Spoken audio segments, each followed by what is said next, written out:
This is the D-Generation Clix podcast with your hosts.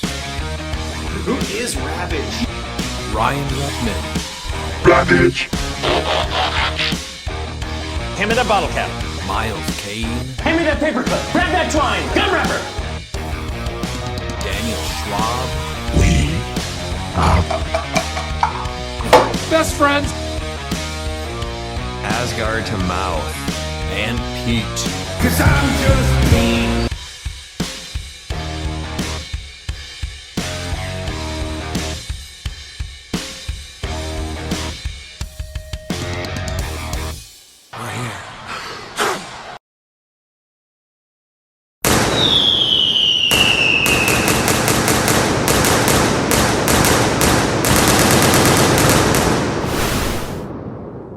Welcome back to the D-Generation Clix podcast. I'm your host, Ryan, and welcome to episode 100. With me, as always, are Miles, Dan, and Pete.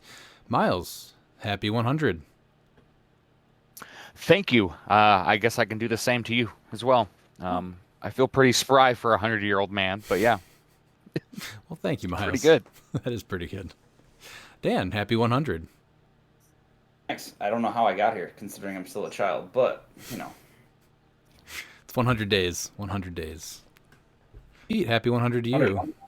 And you didn't make clicks again this week. Thank you. Thank you. Happy 100 to all of you gentlemen. Roughly 100 podcasts and 7,000 hours. And yet here we are. Pete, my question is, will you be at cliX next weekend? Or next Monday. Yeah, I should be. Cool. All right, well, before we get down to it, we did have a few special messages. So first is from the one and only Calder Ness. Hello there, it is I, Calder Ness. You may have heard my voice on the Set Review podcast that Degeneration Clix did. I'm not here to speak about that specific ending, but I want to congratulate to the boys over on Degeneration Clix to a happy 100th episode. Good job, guys. You've been putting in a lot of great work and some amazing content for the HeroClix community. Thank you to everybody on the show, especially Christine's husband. I know just how hard he works. Good job, guys. Thanks, Calder. And we also had a message from Simi and Bruce. Now. It's time. It's Christine's husband, Oliver's dad, and Christine's husband. And Data Ray Bill.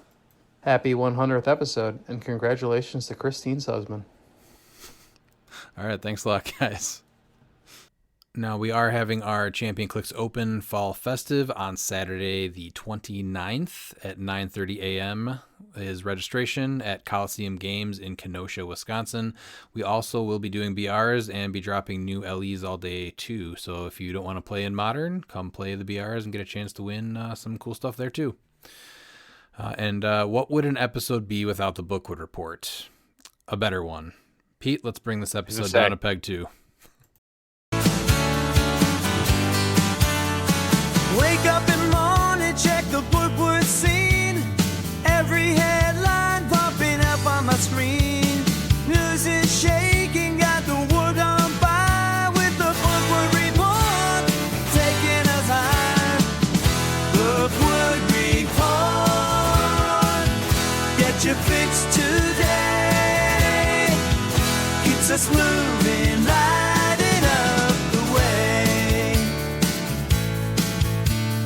Breaking stories never miss a beat. Every headline feel the city's heartbeat. Depth of coverage, you know it's game on. Bookwood Report, where the truth goes on.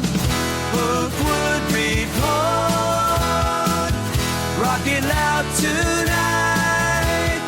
Fueling fashion, shining bright light.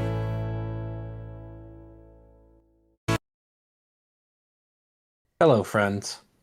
It's time for the award-winning people segment, the Bookwood Report. Here we are celebrating episode 100, and I have to tell you, Bookwood came up big. So, he got himself an X-Men 97 booster, and he pulled very, very well. He got super rare Professor X. He got Prime Bishop. He got super rare Cyclops. He got Prime Rogue. He got Chase Cyclops. He got the Phoenix Force.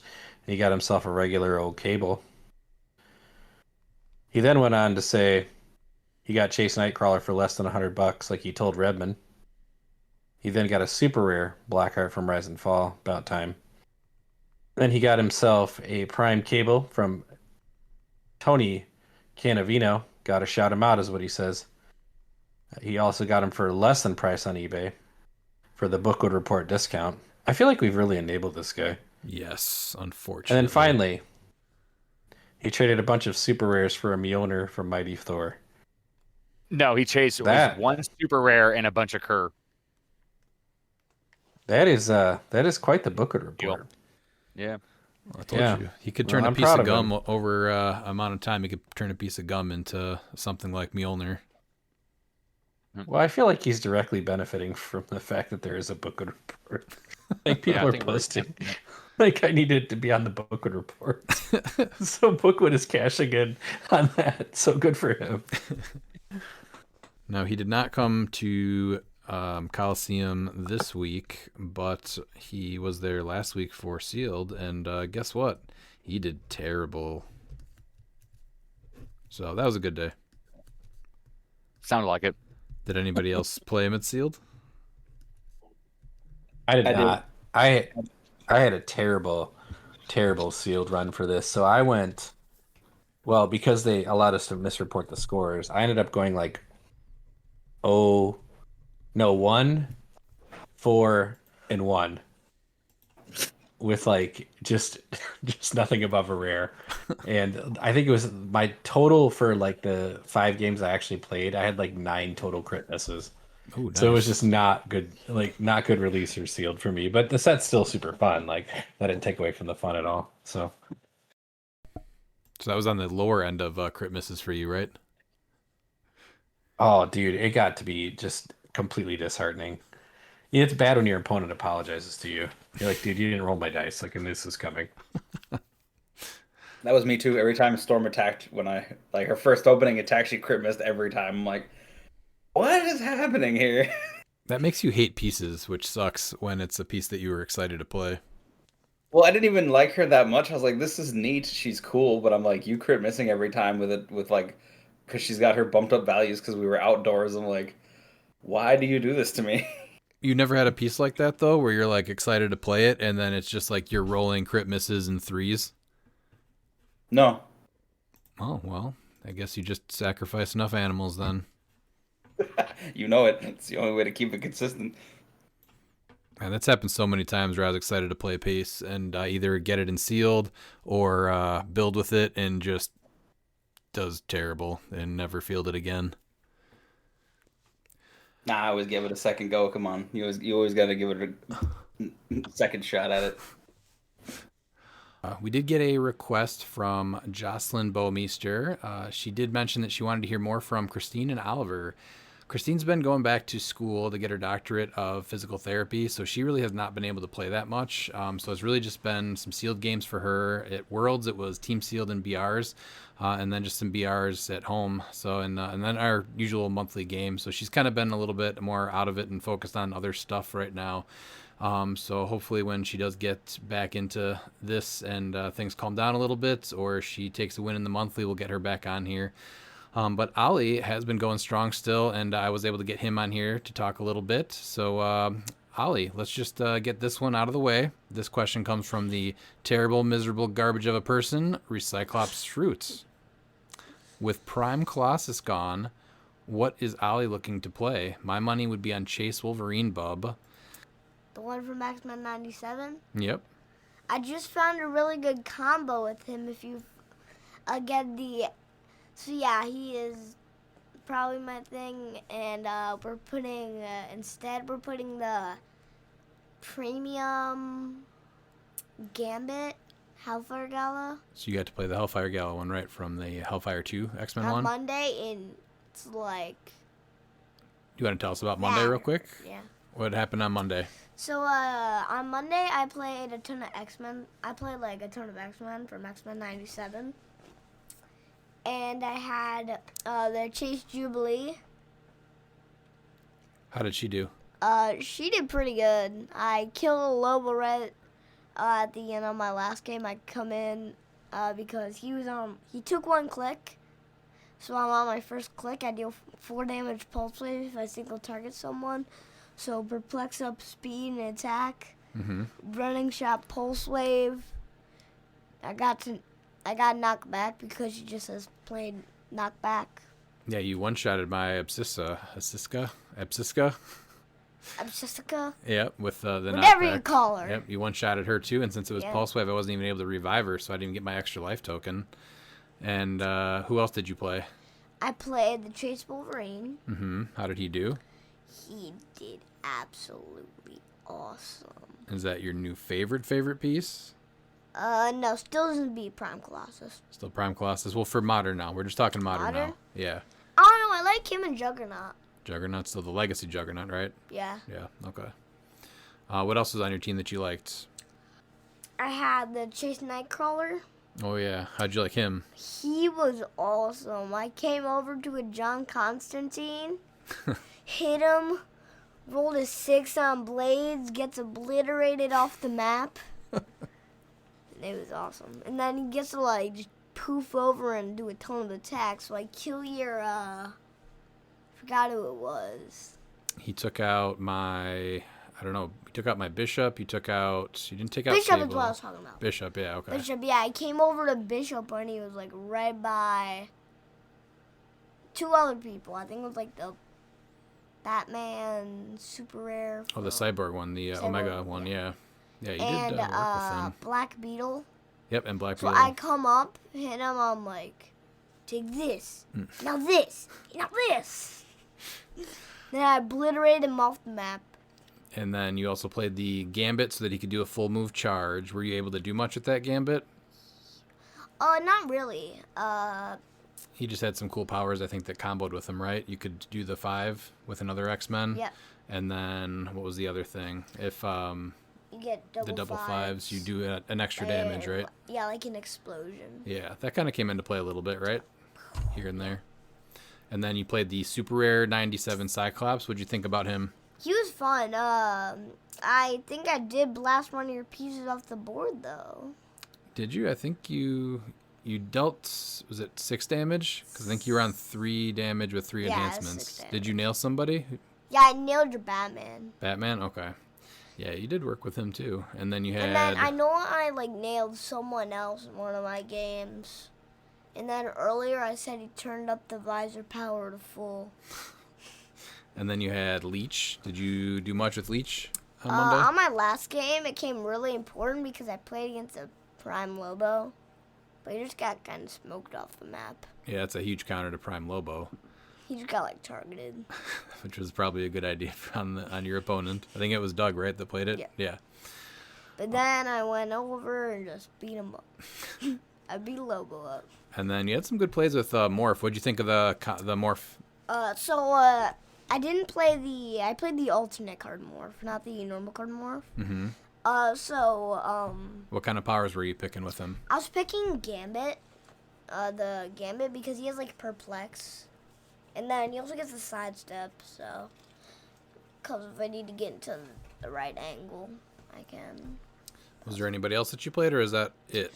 I do have one more thing on Morph. On your Morph, sure. Yeah. I would sometimes do Jubilee because it gives me the prob and the senses. Oh yeah, you picked and that too he in already my has game. shape change. So you get a so it's couple like rollouts, right? two Yeah. rollouts. So you really like He's the X-Men really team. good. You really like the X-Men team, right? Well, then I went 3-0. You went 3-0 on Monday, which was awesome. You beat me, you beat Looper, and you beat Doug. So you also did this fun thing where you started to play mind games with map choices, didn't you? And you decided to choose a paper map so that I couldn't be on a neoprene map. And you thought that was pretty funny, huh? I want to play an X-Men map because it goes along with the theme. So you did the Motendo map, yeah. Yeah. Okay. It goes along with the theme. It wasn't just to play mind games with me? No. Yeah, okay. I didn't know that was real. What do you think that you're going to play at our CCO event in a few weeks? Probably that the Wolverine combo. Chase and, Wolverine. Yeah. Yeah, so this terrible pretty person or stupid. Cyclops shoot was probably right that Chase Wolverine is right up your alley. Yeah. Yeah. Ollie, how do you feel about 100 episodes? That's a lot. I'm happy. You're happy? Yeah. That's Thanks. it? Okay. All right, is there anything else that you wanted to add? I'm excited for our Warrior Monthly game. Warrior Month, is there anything mean- that you're planning on playing for Warrior yet? Have you started to look at keywords? I played him so many times. You've played a lot of pieces so no. many times. Oh my god. I played him so many times in our monthly. Maybe Weapon of Cord. Oh, okay. You've played him twice. Yeah. Maybe. Maybe. He'd be a good play. The I Legacy. played him like 3 times. I played him like a ton in a row. You played him for White Lantern for named, and you played him for... Multi? It was multi, I think. So you played him for the named keyword game, and you played him for... What was the other one with the sandworm? Is that Cosmic? Yeah, that sounds right. Yeah, it was Cosmic. But also, there's some really strong warrior pieces. I could just go ham on someone. All right, well, we'll see how that pulls out. You got more points than 0 in our last game, so you're going to follow suit and get more than I 0 don't points. want to talk about that. Okay, that's fine. All right, we're going to put Ollie to bed here, and he'll be back someday soon here. I will return. All right, good night, Ollie. Bye, Ollie. Happy 100. So we don't have a whole lot planned for this one, so it's really just going to be a huge listener segment, questions segment, and just kind of see what you guys said. So you've got questions, we've got answers. Your ass better call somebody! First, we have Illuminati. Do you think that DGen cliX will survive the current modern meta? I know Ryan has a book Wood over this newest set, but is that enough to carry you all through the current state of the modern meta? So I personally am still not a fan of where modern is. All we need to do is just see some things addressed like silver, and it would be instantly better. But if it's not, we still have a great local scene. We have Silver Age events, and we have our monthly games. So we'll be fine even without modern for now. And it's not like we're not playing it, just not enjoying it. Yeah, I'll survive it. I'll just wait until the next rotation. I will have an entire calendar year of no modern. Looking forward to it. Yeah, I think it'll be all right between silver and our other events that we do. I think it'll be just fine. I mean, modern's modern. It is what it is. Like I'll still play it, but will I enjoy it? That remains to be seen. I mean, we'll be fine. Like, there's been probably worse modern metas, and honestly, we're getting new sets, so that's going to change the meta pretty quickly. But there's just things that I can't stress enough to how well, and I know we're a pretty silver positive podcast, and I get that. And obviously, we have Aaron on, so obviously, you guys kind of know where the listeners know where our loyalty lies. But I can't even begin to tell you how refreshing it is when something becomes a problem, how quickly it's addressed. And it's just my biggest issue right now with modern and just kind of the game state. And modern is different than meta play, right? Like I think we need 2 different terms, modern and meta. My problem is that just nothing gets addressed until you've lost 2 to 3 months of events. So I don't know why we're doing that. Especially considering how much data we have now too with units, you would think like you could address things at a faster cadence because you have the data to back it up. You go, hey, look at that. We just had an entire series. What happened? Oh. Seeing events get sacrificed for more data, I think really also hurts a lot. We talked about this around Nats, how all this stupid, ridiculous stuff was going to be legal. And it was a pretty rough event overall. So a lot of that stuff was either addressed or is rotated out now, but it sucks when events are sacrificed for just, more data when it's obviously a problem and it's been talked about for a while.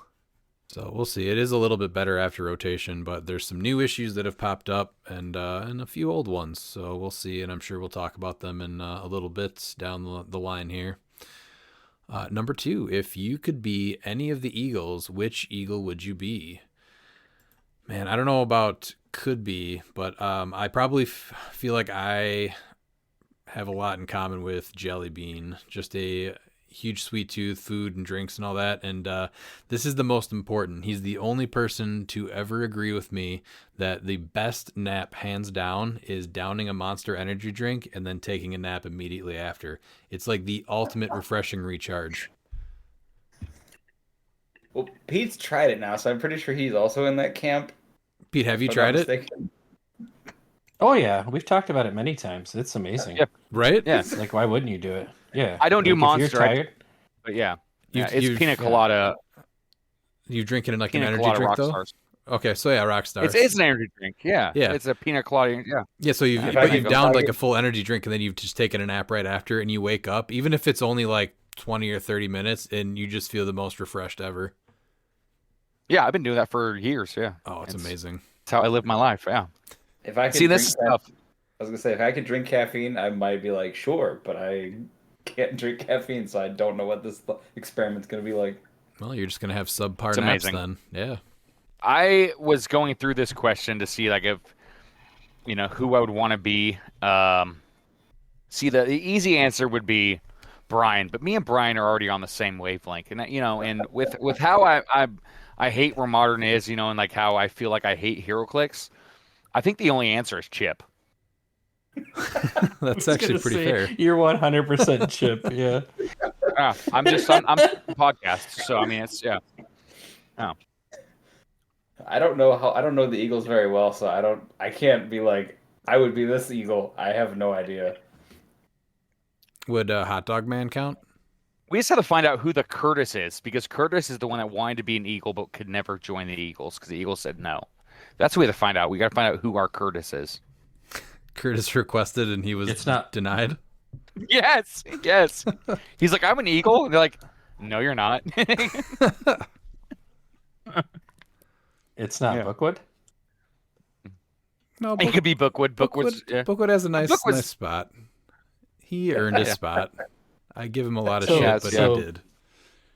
Bookwood's like the mailman then. Yeah. Yeah.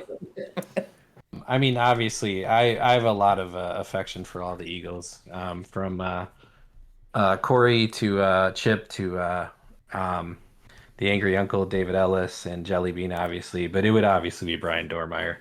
Brian and I we just connect. We talk about tons of stuff. Obviously, our shared love of Limp Bizkit. So, and anything Brian's building, I take a look at it. I'm like, well, that's genius.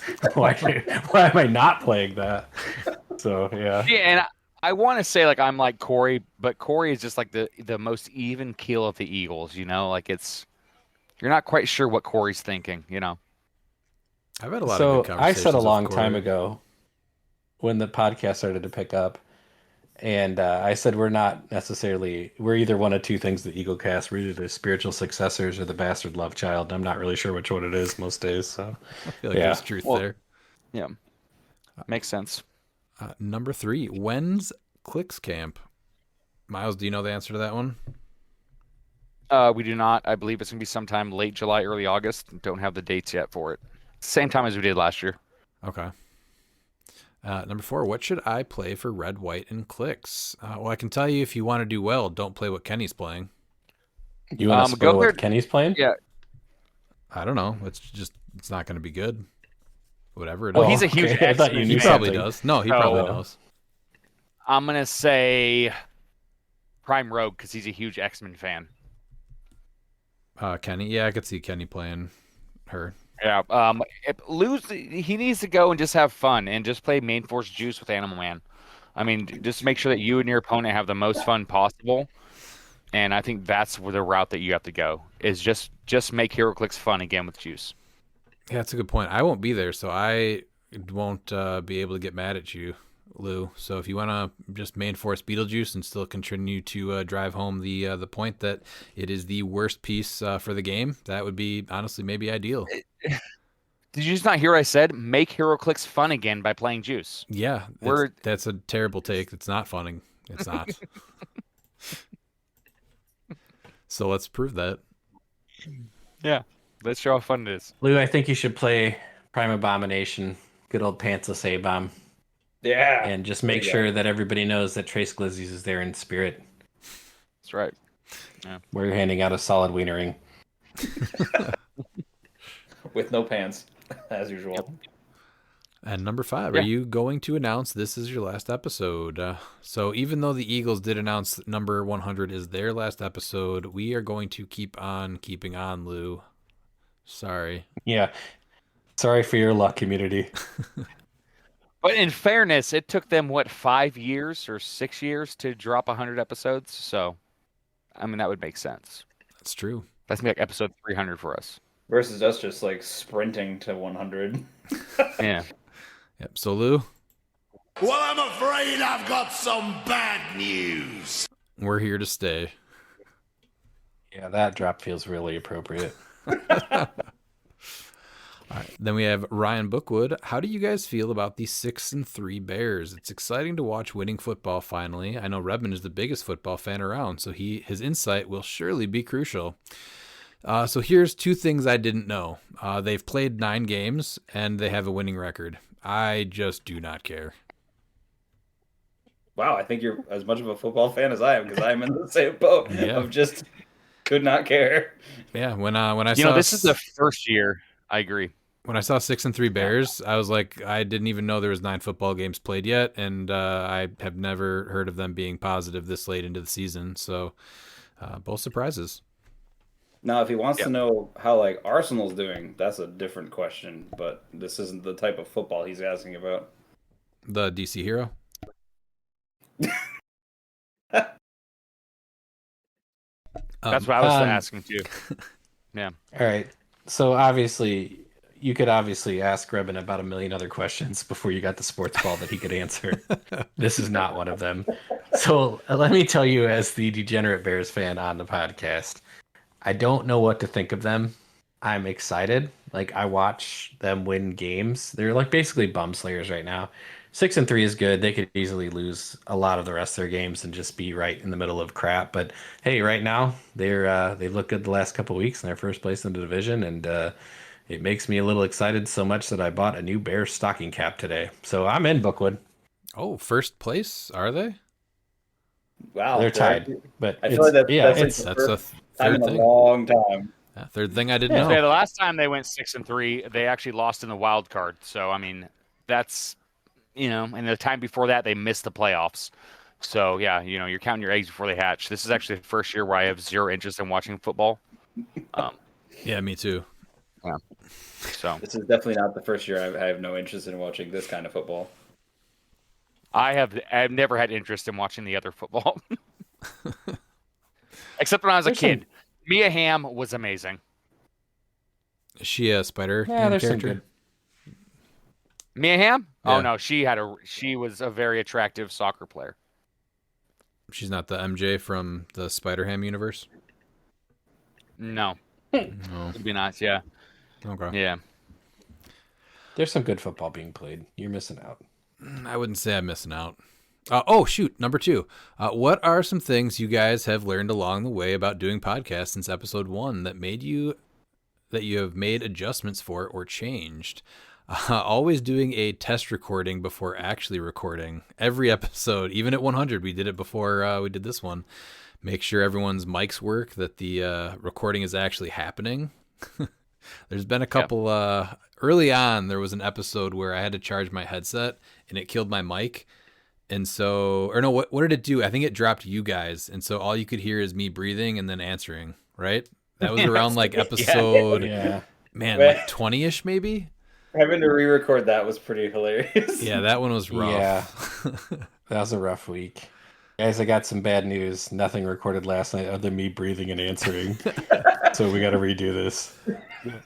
And then there was another one where, what was it? I think I forgot to hit record for like the first 25 minutes that we were talking. Those are the 2 worst examples. So, and there's been a couple times too now that I've caught it just because I go back and double check that everything's working. So yeah, that would be the number one thing that I've made adjustments and changes for.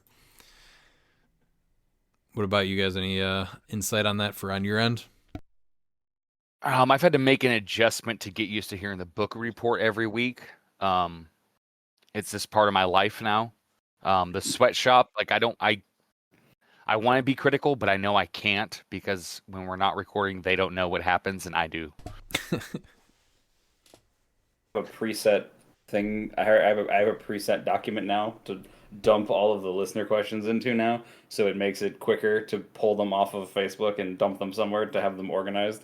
Because before I was doing it by hand each time, and it took me so much time to get everything set, and now it's like, okay, just copy, paste, format, done. I'm going to be honest with you. The things I've learned, Redman has no ability to estimate time. He's like, listen, guys, I got an idea, and it's going to take us 20 minutes. And I'm like, that's not going to take us 20 minutes. We could talk about nothing for 20 minutes. We could talk about Frito-Lay chips for 20 minutes without a second thought on this podcast. It's like the New York Minute. It's called the Sweatshop Minute. That's accurate. That is New York Minute to a fault. Yeah, 20 minutes in a sweatshop is 6 hours. So how many times? How many times have we gotten on? We're about ready to record, and I said, "All right, we got this, and this, so it shouldn't take that long." It'll be a light episode tonight, guys. Yep. 2.5, 3 hours later. Yeah, that's just what we do. Are you guys good for the Wednesday other thing night? I learned is that you have to hydrate and you have to stretch well before all episodes, because if not, you're gonna fall asleep halfway through. Accurate hydration. Not that I haven't done that, muted a couple of times. You can kind of tell some of the episodes if you go back and listen, because Redmond says something to me. I have to quickly unmute because I was definitely asleep for 5 or 6 minutes. All right, number 3, X-Men 97 is a solid set. It's a shame we didn't get Trenchcoat Gambit. House of X1 will still reign supreme as best Gambit. Could have had him riding Wolverine like Redmond rides Nort. All right. Man, dude, not having a Trenchcoat Gambit was the biggest miss of X-Men 97. We got like the best versions of so many X-Men characters in this set. But not getting just a badass. I was hoping for a Chase Gambit, and so not getting that was just. He got the shaft, and he had one of the best episodes. Down a little bit in this set. Yeah. So that's fine. Nort will become an X-Men. We don't want him. That is for 100th. I don't care what you want. It's not about what you want. It's about what you need. We do have Nort. What if Nort became an X-Men sticker? It is being made for the celebration of our 100th episode. Great. So, that's a good sticker. I've seen it. Yeah. Pete, would you say House of X is still the best? The Gambits? Yeah. It has to be House of X. And so let me be clear. That stupid piece has caused me so many problems. Like, just always, like, that's the piece that just crit hits my whole team. Or some other bullcrap Redmond pulls off with, like, 8 Mandarin rings. I'm not even sure he has 8 on the piece, but he does. And I'm like, that piece doesn't do that. And he's like, no, it does. Like, I've got this on it. And I'm like, get out of here with that crap ass piece. I hate that piece so much. He had an awesome so it might be the best Gambit dial, but it's not the best Gambit sculpt. I mean, no, like it's a cool sculpt, but it's I really want the just like the classic animated look on him, and it's out of the like when the Excalibur comic was going on, and so it's I was going different. for Woody Harrelson. I want the basketball Gambit on that dial.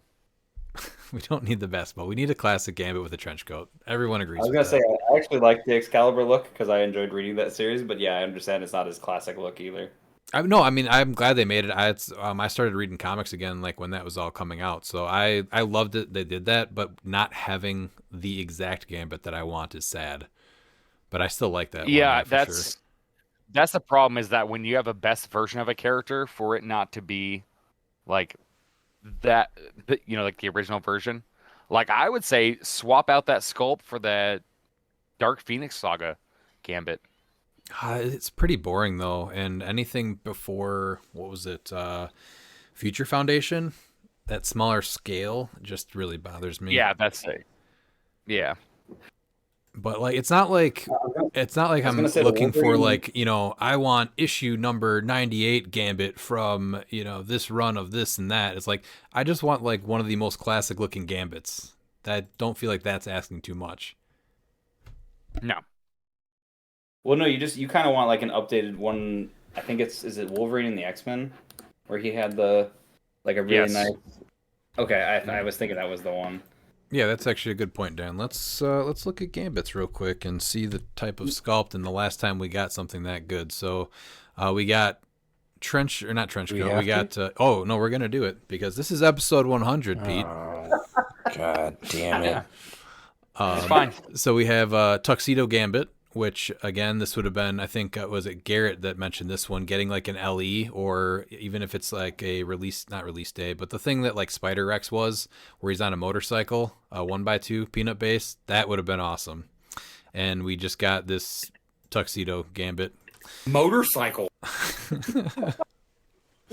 Then we got shirtless Gambit playing basketball. Again, fine, really cool piece, you know. The play at home shirtless Gambit, so whatever. He's still kind of cool, but it would have been nice to get the original. Collector's Trove, he's like all tucked in like he's trying to be a spy, which is fine, I guess, but not looking very cool. And then Gambit in, what's this comic from? What X-Men comic? Where they all dress up in the yellow That's and blue? classic.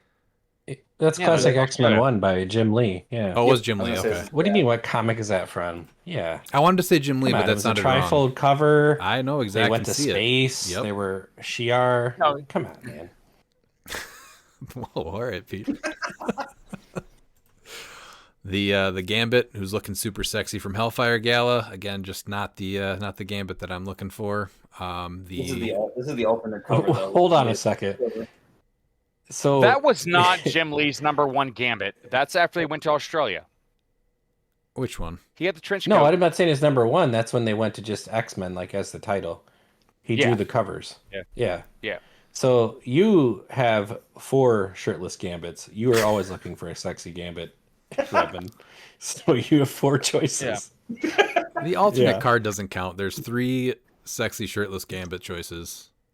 Oh, I'm sorry. I miscounted the alternate card. My bad. I don't know. Only it's 3 half. sexy shirtless Gambits. Maybe it does 4. count. There's 4. You have the deep cuts. You can paint him to be sexy. That's true. You can. Just give him that. He looks like he doesn't have a shirt on there. Yeah, just that blue neck plate Yeah. and then no shirt. All right, then on to the House of X one, the best one that we've gotten. But again, just directly out of that Excalibur comic, the Just deep cuts. hate that piece. And that's partially why I love him so much. The deep cuts one, which nothing special, and obviously he's completely primed, and I'm not going to be painting him. So we got the Dark You could Phoenix ask Saga Dalton. one. I could, but then I would just give him a piece and never get it back. Well, how do you think he has so many clicks? You think he buys them? No. He's He supposed just to paint them. tells people he's going to paint them. You're supposed to paint him. Like, hey, let me paint that Ultra Chase Collector. Yep. So just like we've helped Bookwood, if you guys want your figures painted, reach out to Dalton. X-Men 97 was kind of cool, but he really wasn't doing anything that cool. He just kind of had the card up, but at least his coat was open, and it looked kind of neat, but small scale. X-Men Regenesis You one, can paint him shirtless. you could paint him shirtless. I won't be doing that either. We have the X-Men Regenesis one, which I don't even know what suit this is from. The black and white one. It's from that run. It's when he was with the school or whatever, when they were after they left the school, but what was it, like Wolverine was leading the X-Men at that point? Okay. What year would you say that was? I don't remember what year that was. About 2012, 2013. Okay, I was gonna say about 10 years ago, but yeah. This was the one that I thought would give the House of X1 a run for its money. It's just its point, like its stats are bad. That's it. But otherwise, like this one's also pretty. In my book, it's pretty solid. Are you talking about the Horseman? No, the regular version, but it needed like the alternate card. Yeah, So- well, that's what this whole set, Regenesis, the whole set needed to just be their alternate card to be playable. The set was super fun to play within itself. Yeah. The Horseman Gambit that didn't get the Horseman keyword because of whatever weird licensing thing was with Apocalypse, because they also changed. Well, no. Did you read this comic? There's a reason why he doesn't have the Horseman. Yeah, he's not. Afraid. He is not an Aquarian. He is very fearful of horses. So they did not give him the keyword. I don't know if it was a licensing issue or not. They were also shortening the keywords at that point because it used to be the full Horseman of Apocalypse and they just changed it to Horseman. So He's I don't afraid know of if that- horses. That's why. Stop it. Just So afraid of horses. there was a very weird time with comics and rights and all that where, what was it, like Marvel was owned by Disney and Fox had X-Men, Sony had Spider-Man, and they weren't intertwining sets. So do you remember you would not, when you got an X-Men set, there would not be any other characters in that X-Men set. And Nope, it was all everything was Apocalypse siloed. was something specific too. So like they weren't doing the Apocalypse for a while either. So there was a whole thing with Well, they comics. didn't do Fantastic Four for a while either, too. Right, yeah, the same thing. So there was like all these issues with them making pieces and having references to other pieces. This was easily the piece that should have had a horseman for Gambit, or should have had the horseman keyword. So then that's going to bring us to the next one, which is from Wolverine and the X-Men. So this one, he's actually got a trench coat. His coat is open and he's throwing cards. So this was, what year was Wolverine and the X-Men? Ooh, long time ago. Was that 2015, 2014 maybe, I think? Wasn't there a gap Maybe. where they didn't do X-Men or Fantastic Four because Fox had the rights? Yeah, I think Yeah, so. so they I'm pretty did sure that's X-Men why. sets, but they did not put any other characters in X-Men sets. Like right now we got the X-Men 97 and Captain America was in there. But like that wouldn't have happened like years ago. And now then you started to get like Empire where Wolverine was in it, Cyclops was in it. So they started finally Well, that also intertwining did make sense.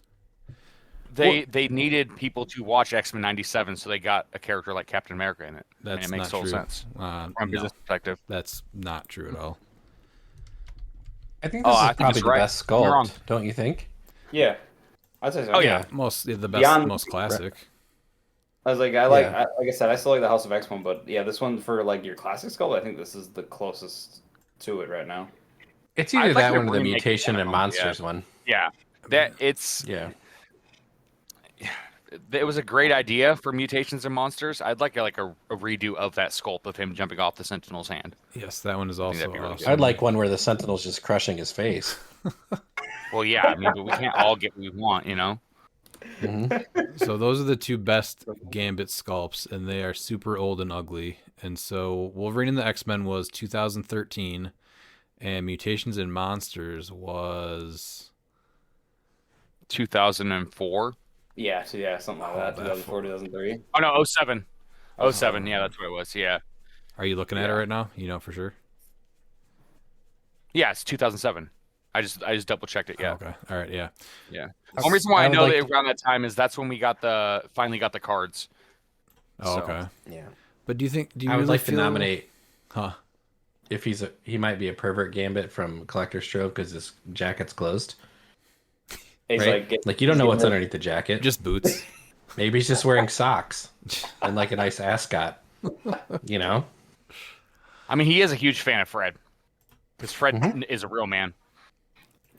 All right. Well, that's my Gambit tangent, but that's the sculpt that we need is a more classic one with a better trench coat in the sculpt and throwing charged cards.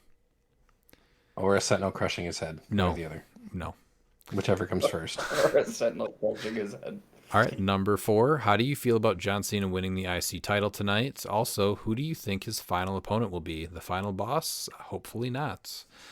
Hopefully the IC title win leads to like just him dropping it to a newer talent, and it's like a passing of the torch moment to some extent.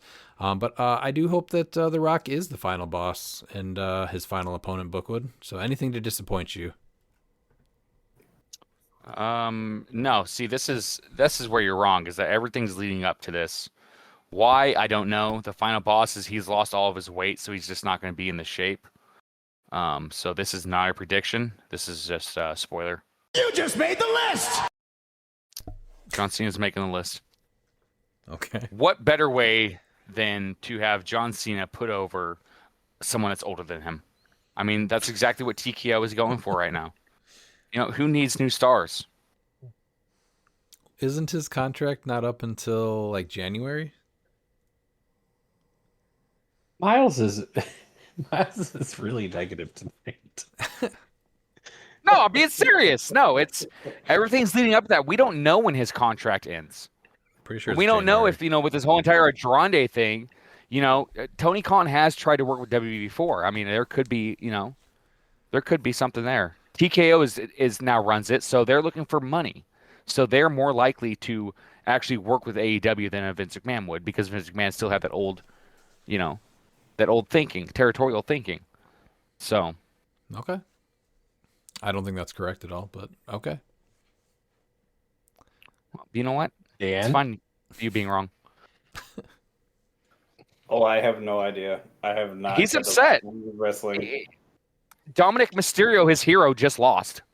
So Dan's answer is Dominic Mysterio is going to be his final opponent because they want to make him, a champion. And the reason why I'm going with Jericho, though, is because Jericho's a 9-time Intercontinental Champion.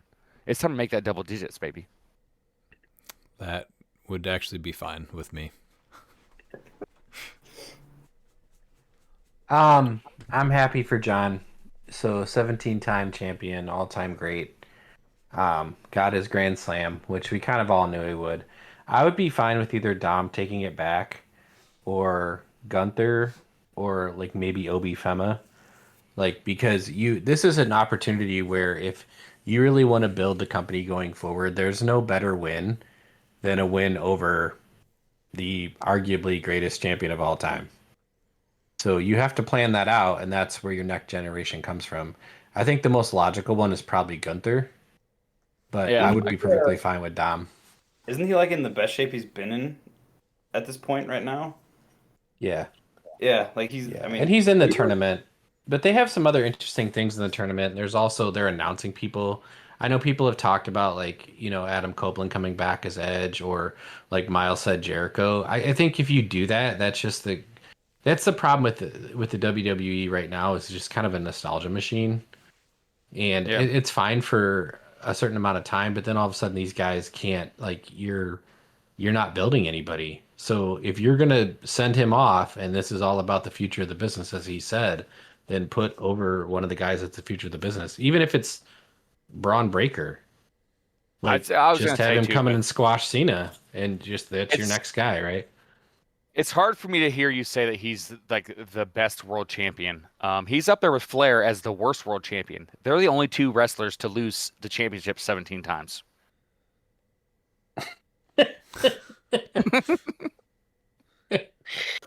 Yeah. You are on something tonight, Miles. Whew, boy. I'm just spitting facts. Just saying. No one's he's not lost wrong. championships. Yeah. More I mean, championships. he's not wrong, but than it also means that you won the championship that many times, which is another positive in and of itself. Yeah. Or just do what you should do and just make Randall K the 18-time.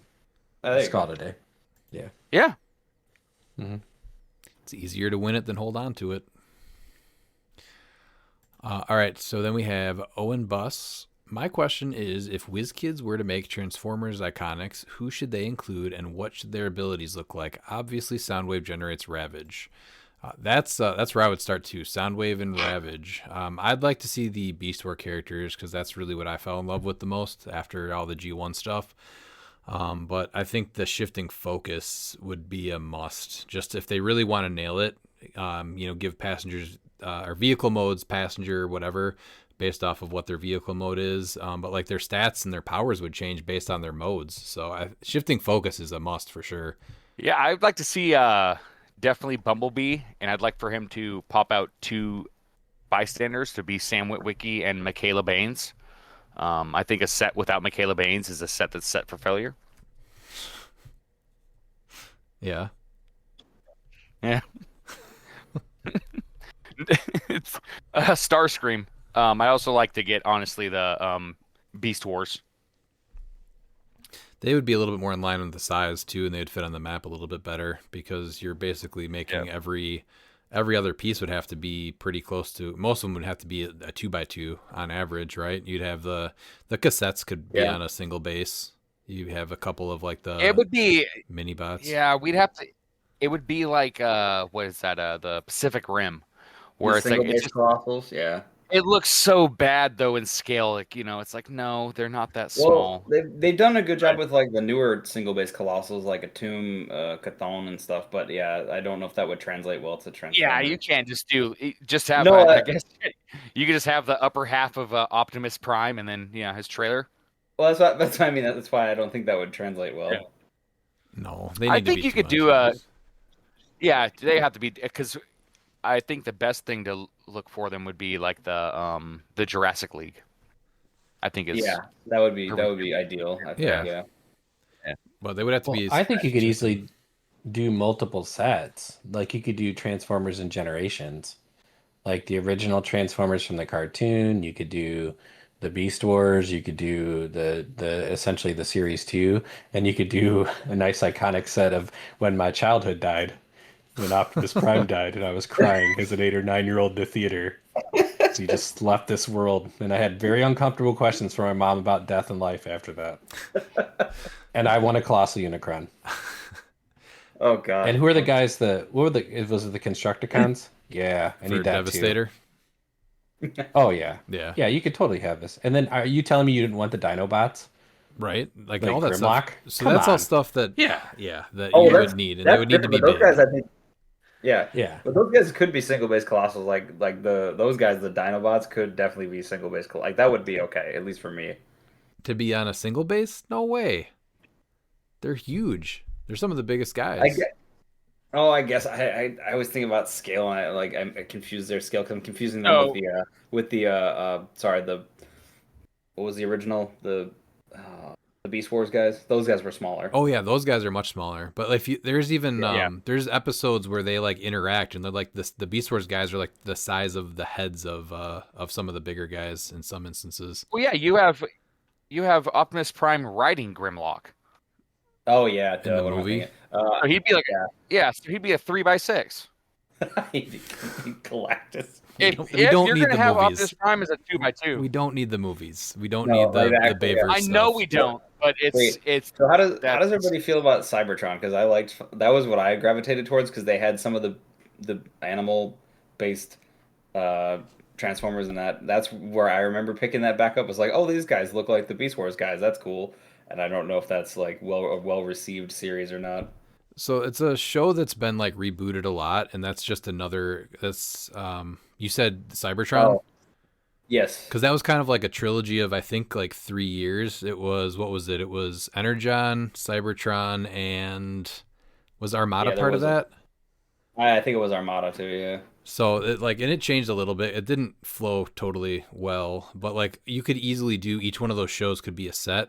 The problem is again though the size. I don't think I would want them to do them as like 1x1. So I think it was Pete that came up with this, but having like a GI Joe Transformer crossover set where it's something like XDPS where you would get like a Colossal and then you would get like a couple smaller GI Joes on the 1x1s. I think that would be kind of cool. Or have a couple split the brick, have half be Colossals and half be a set. I don't know if they could do just a full set of just Colossals, like blind draw Colossals. No, I think you'd have to pack set? it in almost like XDPS. Yeah, that'd be tough otherwise. Yeah, But that would sell out. Oh yeah, Like, the come IP on. itself. Oh yeah, definitely. Iconics I'm just would scrolling be- down through Wikipedia's list of like Transformers, and there's just man, so I mean, good. we already have Mogo. We have Apocalypse. Like you just get you just give Unicron, them a planet. Give them Cybertron. Unicron. Yeah.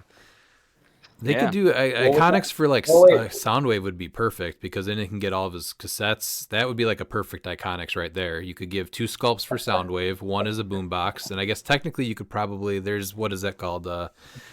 Not shape shifting. What's Shifting it called? focus? No, what's it called when they get smaller? Mass shifting or something like that? Because you would have Soundwave, and then he would turn into a normal size boombox in the cartoon. How do I get Fortress Maximus?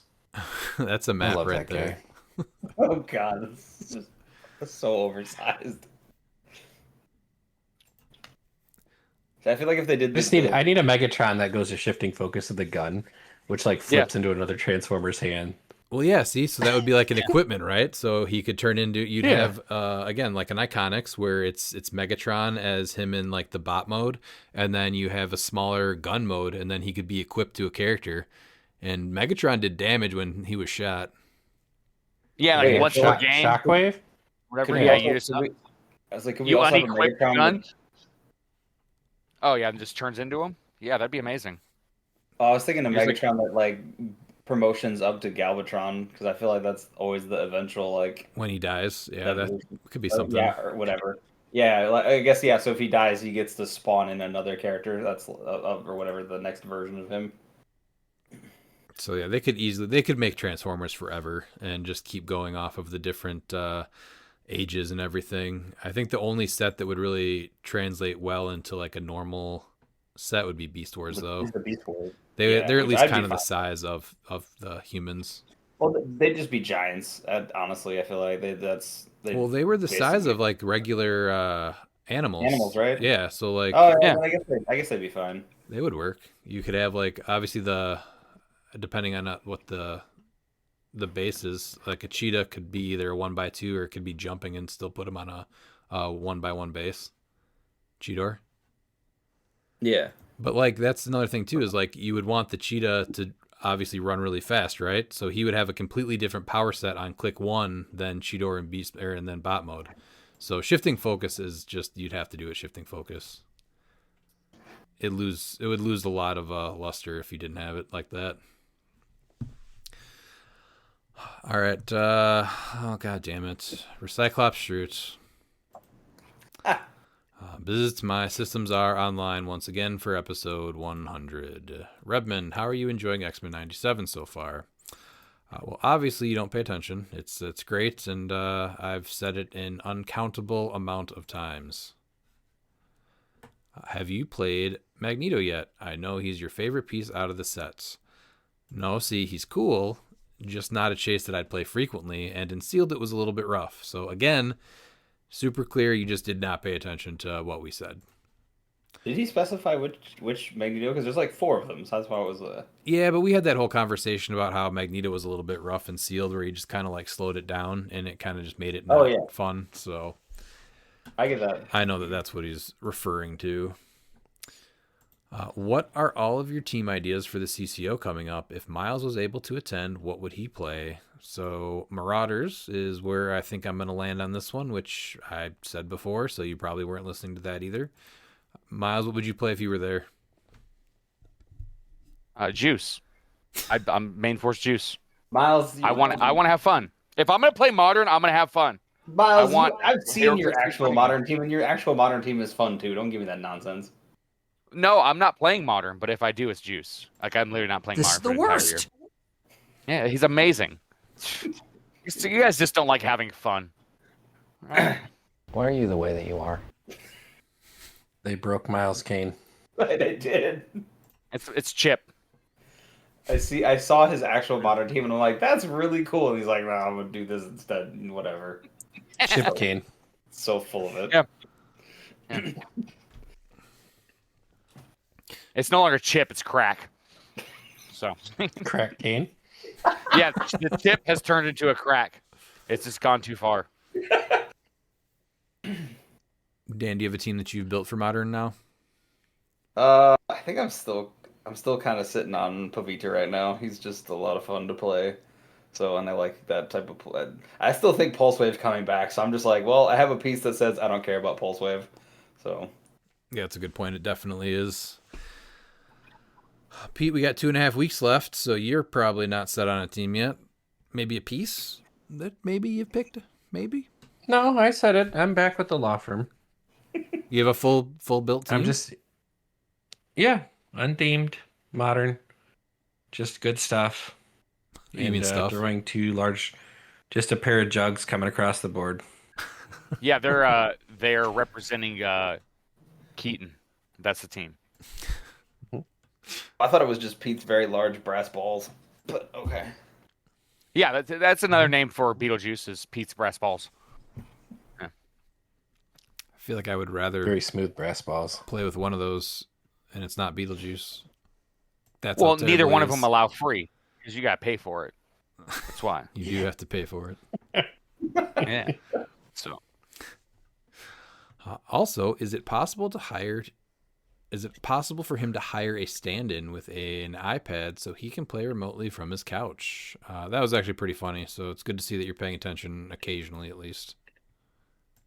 Yeah, that was definitely fun. I mean, if somebody wants to, I mean, if somebody wants to pay me to play for them, I mean, I'm absolutely all in. Any I prediction? guess I'll pay for the entry fee. You're not playing in an event, a big event, as an iPad. That would be All right. funny.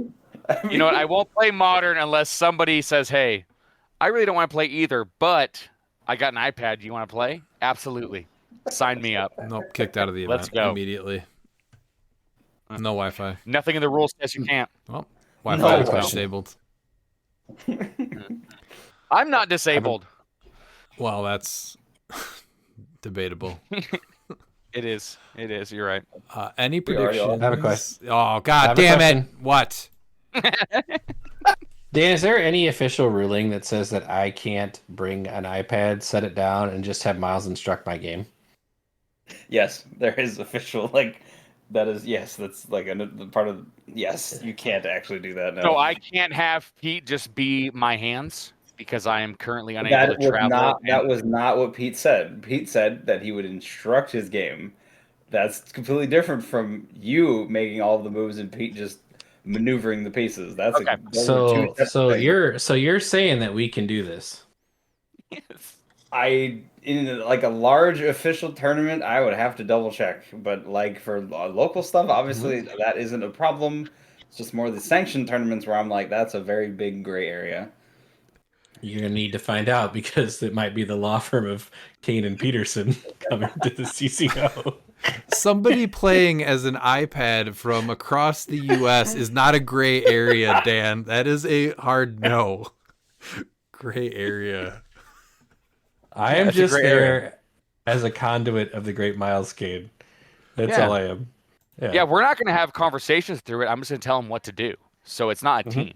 No. It's not like he's like, "Are you sure?" It's so Yeah, no, he's just- distracting. No, get out of here. If pop called dice strategy. and if pop dice strategy. and dice cups are legal, I don't see how this isn't. I mean, let's get rid of Yeah, those. I agree. Pop dice. Well, until then, If we can't figure out what targeting means in HeroClix, Or choosing. I don't think we know what players means. yeah, okay? choosing. Choosing. Yeah. We- You know so, Pete, most of us know what targeting is still. It's choosing. Well, whatever. It's I mean, definitely not- we're assuming it's choosing definitely means not- targeting, but it may not mean targeting. Because choosing isn't defined in the comprehensive, so don't give me that. Neither is me moving pieces on a board for Miles. Yeah, It's not 'cause, in the when comprehensive. we're targeting an opposing character, we're choosing that opposing character to Correct. target. You are. And like I said, all you need to do is just ask, are you choosing this person for that effect? And if they say yes, well, guess what? Can't choose rogue. Sorry, dog. Yep. Sorry. Then be the Oh, rules. when she crashes and burns finally, I'm gonna just be like, cool, glad that's over. Just like a sorry dog. Sorry dog, you can't do it. Yeah, That's a no for me, dog. She'll crash and burn in the fall of 2027 when she gets benched for silver for a year. Otherwise, get used to her. Dude, I think they just needs to be a silver rule where like basically any prime from an X-Men set just never comes back. Yeah, Because if Colossus never came back, I'd be fine with it too. Yeah. permaban.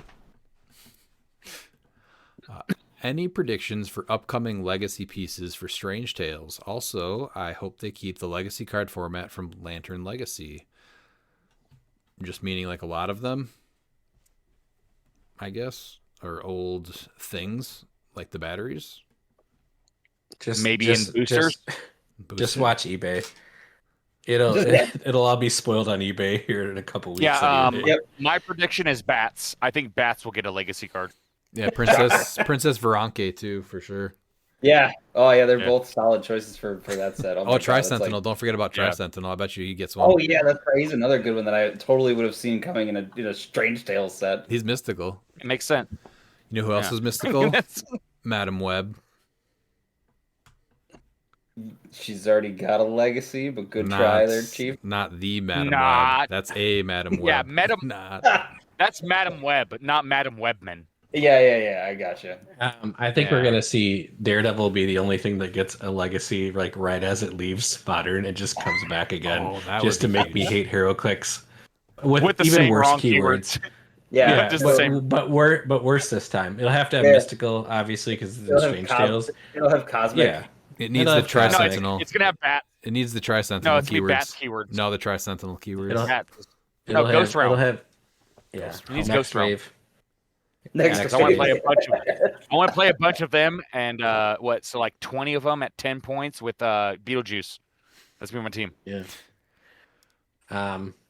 Hopefully it'll have Kryptonian, because I'm not Yeah. convinced anybody's reading these cards before they get released. So,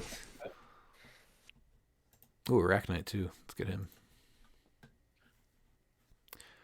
If you get matched up with Bookwood, are you going to get revenge for the previous CCO loss, Redman? Well, I won't be letting him take 15 actions after final action was called, so he's probably cooked. I mean, the term final action, unless, again, this is HeroClix English, would suggest it's final action, not flurry, move, do something else, order a pizza, outwit something, perplex something, do 6 more attacks, but I'm just suggesting. Well, he thought it was the You know what final would've 15 stopped that? actions. Me? Oh, Final did you think? 15 Did you think we were going back to like last turn? Oh, I'm so sorry. Yeah, that's what Bookwood said. He said last turn. Redman's like, okay. Then we have, anyone heard from Westpool or Marshfield lately? It's been quiet. Too quiet. I think Westpool actually got murdered on air a while back. I don't remember how many episodes ago that was, but maybe a good 15? Right? Yeah, and he can't swim. And he can't Yeah. swim. Marshfield's just busy Oh, playing no. Warhammer. Oh, I was gonna Yeah. say, we give him the old concrete shoes method. Is that what we did there? I do love every time Marshfield posts something, you're like, that doesn't look like Warhammer. Every Like time. a picture of his kid out at the park. You're like, that's not Warhammer. Peter. It's like a completely innocent photo. That's what? Wait, I don't see anything labeled Warhammer on this. What? Peter's like, went to a local restaurant, had a burrito. He's like, that's not Warhammer, Peter. Oh, get to you better eat. start. You better start doing this. That's all I'm saying. I will. What? Putting it on all the pictures? Yeah, like that doesn't look like Warhammer, Peter. Well, I just figure it's like a Warhammer lunch break if he's getting a burrito or something like that. Well, I would like for him to confirm that to me, not you. That's fair. Yeah, poor Peter's like posting nice pictures of his family during the holidays. He's like, doesn't look like Warhammer, Peter. Get back in there. Nice of you to take a break from Warhammer. Yeah. Bzzzt. Until next time, Redman. I know you missed me. Whoosh. Yeah, let's try to make your questions like a once every 100 episodes thing. So since we got some today, we'll see you at number 200. Ooh, maybe we get him. Yeah, maybe we'll have him as a special guest for episode 125. No, Why 125? That's too soon. How about 1,000? How about we never have 130. Recyclops? How about Let's- Recyclops shows up at an event and we identifies who he is? How about that? Okay, 130. Let's go with 130 to celebrate the last issue of Alpha Flight. How about something from the future, since it's a stupid robot? Maybe like episode 2099. Ooh, I like that. Yeah. Deal. All right, 2099. We'll have Recyclops shirt on. So only. How about Wes tries to get him on Talking Clicks? There you go. That'll work. That would Yeah. be They good. like doing the player based coverage. Dude, if you Yeah. could get him and it's literally just a cardboard cutout like Cartman and what was what was that? That's be perfect. I know Oh, what you're talking Osimo. about. Osimo Yes. 500 or Yeah, something? Yeah. Yes. Was it Osimo 3000 or something? I think it was. That's what we need on Talking Clicks is Osimo. I would be fine with that, or someone just having like a Muppet. Like they're just completely off camera and they're just there with a puppet the whole time doing the interview. Like that would be great too. Loads of ideas there, Wes. All right, let's go to Brian Dormeyer. An entire episode of Bookwood Reports. Well, that just sounds miserable. Yeah. Well, we do need ideas for episode 101, which is one more than the Eagle cast, right, Redman? That is true. 101 will put us one over the Eagle cast, so 101 will be something the Eagles never did. But again, we're not quitters. So Oh. The full episode of Bookwood Reports just seems like a huge waste of time to me. Yeah, I just don't know about that. But The sad thing is it would still get downloads because people would think we were joking. Could you just imagine Bookwood or just you clipping all the Bookwood reports over and over again for like 2 hours? People would still, I think someone would listen to it and be like, yeah, that actually was just the Bookwood report over and over again. I can't even begin to fathom why somebody would ever want to listen to that. I don't get it. Number 2, also, you can do a find a keyword miles wouldn't give Nort challenge where you walk through every keyword in the game. That will help buffer your time to hit 11 hours. So, Miles, let's just start with what do you think about that? Oh, yeah. So, Alistair, I'm going through. No, I don't collect Yu-Gi-Oh! Bakura, no. So, let's just go ahead and skip them. You know, let's go crazy. This is episode 100. You know, we did Gambit. You know, 4 Points Gaming Club. Man, maybe they'd be good if I did that. So, I feel like there is some potential here. We have a lot of stuff to talk about up here. So, I feel like if you're up for it, we can actually turn this into a full episode. Yes, I can absolutely do it. And I'd have to pick a figure to play with it.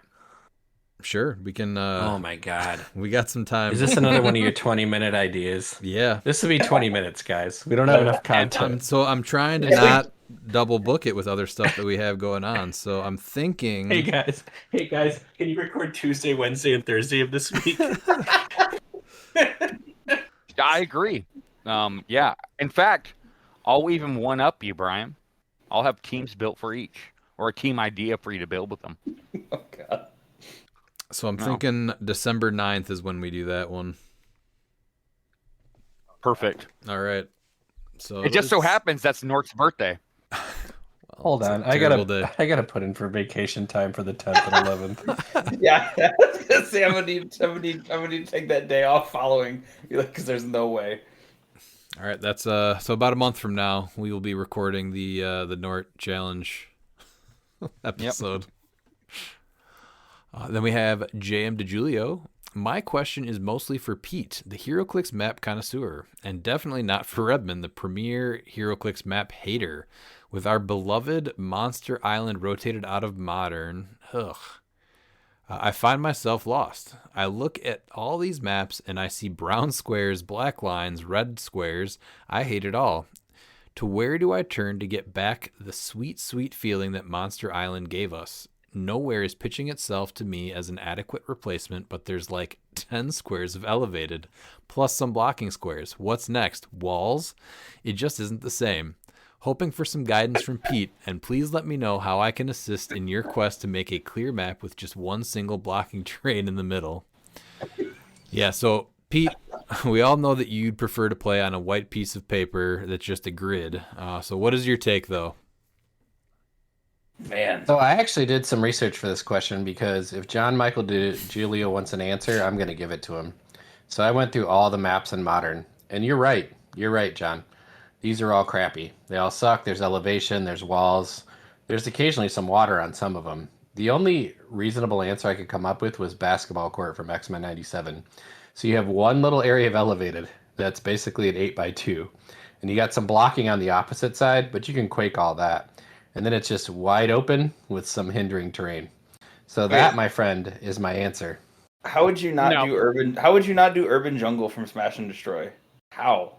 That one got a consideration too, Dan. So I will give you some feedback because I went through them all. I think the annex. I think the annex is probably the closest. That's really really or good. Also nowhere. Dan, you have two distinct areas of elevated on urban jungle. So you don't have to calculate just for a rectangle. Okay? So that's where it gets more complicated.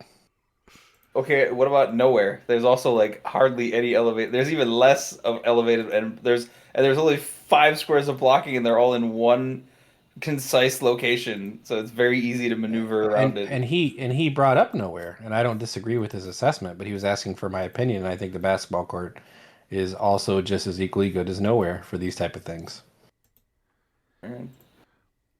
So I'm very impressed that Pete actually went and did some research. And not only did he do research, he had a plan, which was quaking it, to even open it up a little bit more. So taking it above and beyond a little bit. So I applaud you, Pete. The problem with nowhere is, here's my feedback. You have 2 areas of elevated, not just one. And there is still some blocking, which you can quake. So But I the would offer elevated, those 2 as the option for you. I was gonna say the elevated is so minuscule though. Like proportionally about the size of the squares of the map, it's just such a low percentage. You know what's better? A 16 by 16 grid with 1 piece of square and blocking in like H7. Yeah, it's good. Wakanda Battlefield is pretty close for me. Yeah, that one got to look too. From Black Panther? Yeah. Hold on, I even wrote down my criticisms. Let me find the thing I wrote down. This is the most preparation I've ever done for this podcast. Yeah, dude, let it rip, man. Keep going. All right, I gotta say, Cord Industries. I think you're really sleeping on that. So Wakanda Battlefield got a consideration too, but there's blocking in just a bunch of spots. So you're gonna get to that thing where I have to figure out if that's actually a direct line of fire. So I didn't like it as much. That makes sense. I get it. Yeah. Yeah. So what about Icy Lake? They've already gotten rid of the orange rules, so it's really just a big lake in the middle. There's only 3 pieces of blocking and a little bit of elevated in 2 of the corners. That's it. Again, we have 2 areas of elevated, not 1. That's a rectangle. So you are going. But I don't hate Icy Lake either. With basketball courts.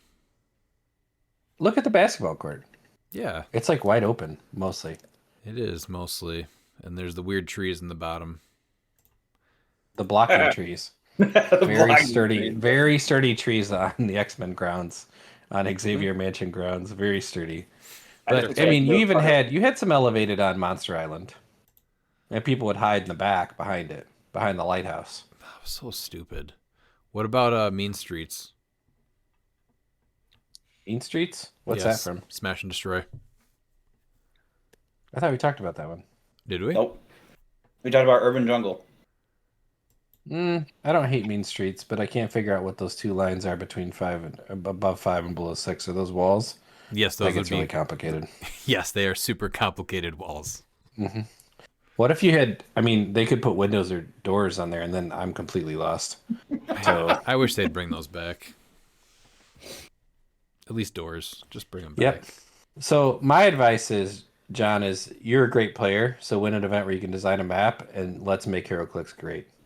H7, 1 single square blocking, and let's just go, baby.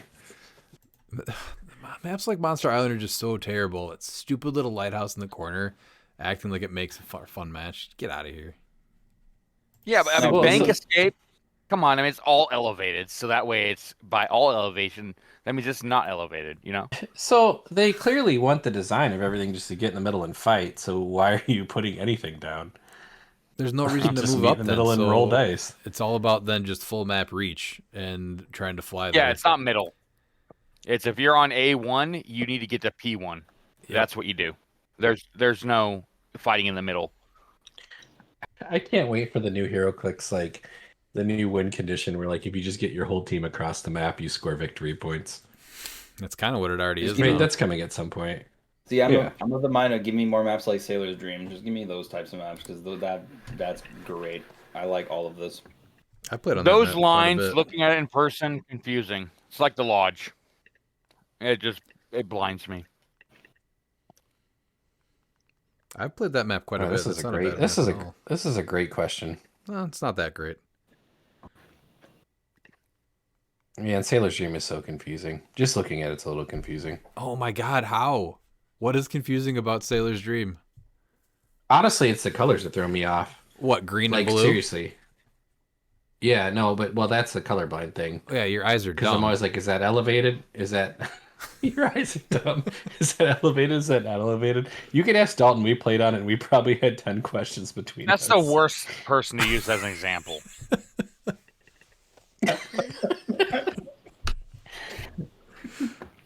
What was the one Porter just released? What was the name of that? Rival Respawn. Yep. Yeah, let's just get a bunch of maps that just make bad game state. Let's do that. Well, the map Love itself it. was cool. The rules were dumb. Where is it? And Sailor's Yeah, I'm Dream good with doesn't my answer. I like basketball court. and Sailor's Dream doesn't make bad game state, Pete. It's just too confusing for Pete. There's too many different types of elevation. No, it's not the elevation, it's the coloring. It throws me off. I need to get the fall one. The fall one is a lot better to see for me. It's a beautiful I'm with map. Pete. And I Yeah. have to say, like, I got them like ordered from Gamer Mats, and I got this weird like stitched edging. Rebin saw it. He's like, "How did you get that?" I'm like, "I don't know, I just ordered it." It's like this nice like thick stitched edging, right, Rebin? Yeah, that's how they did. I have one map that's like that from like when neoprene maps first started getting made. It's a like an amusement park. It's like all yellow. Yeah, it's called the husband stitch. Same thing when you have a kid.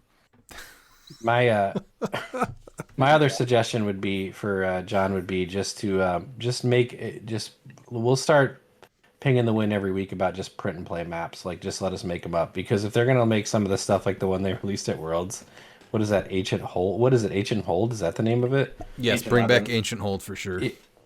No, Ancient Labyrinth. Like, if you're gonna let maps like that, which are clearly a problem and busted, make it into the wild, like, why not just one single piece of balking terrain? Right? No. Yeah. Labyrinth is a I don't great like map. I don't like Labyrinth. Labyrinth is bad. Ancient Labyrinth is fine. There's nothing wrong with it. Ancient Labyrinth is bad, and you know it. It's pretty fine. bad. It's great. It is bad. It is bad. You flip it one way, you're literally 3 squares up, depending on your team size.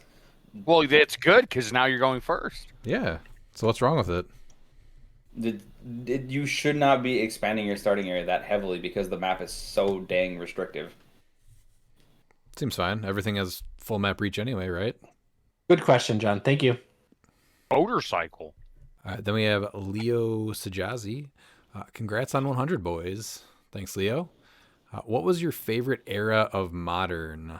I think it was probably when the Wonder Woman 80 rules overhaul happened.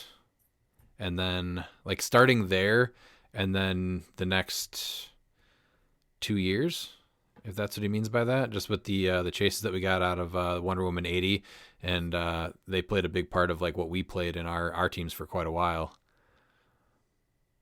Unless, did you guys take this question a little differently than I did?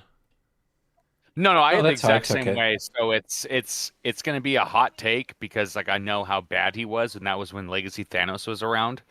But I never had an issue. Like I got really good about dealing with him. So I mean that was era was there was so many things were modern that it was just it. And I played the most during that time is mainly doing the broadcasts. But like even just the fun wonky teams, I'd go 2-1, with things that just normally shouldn't. So yeah, that was definitely the funnest time because you were able to stop Thanos with the emotional modifier once that errata came in. When you had the emotional modifier to rein in Thanos, like it sucks because like the Apocalypse team. But I'm talking about before Apocalypse, before X of Swords, was legal, like that part, that era. Was your favorite when you could use the emotional modifier for Thanos?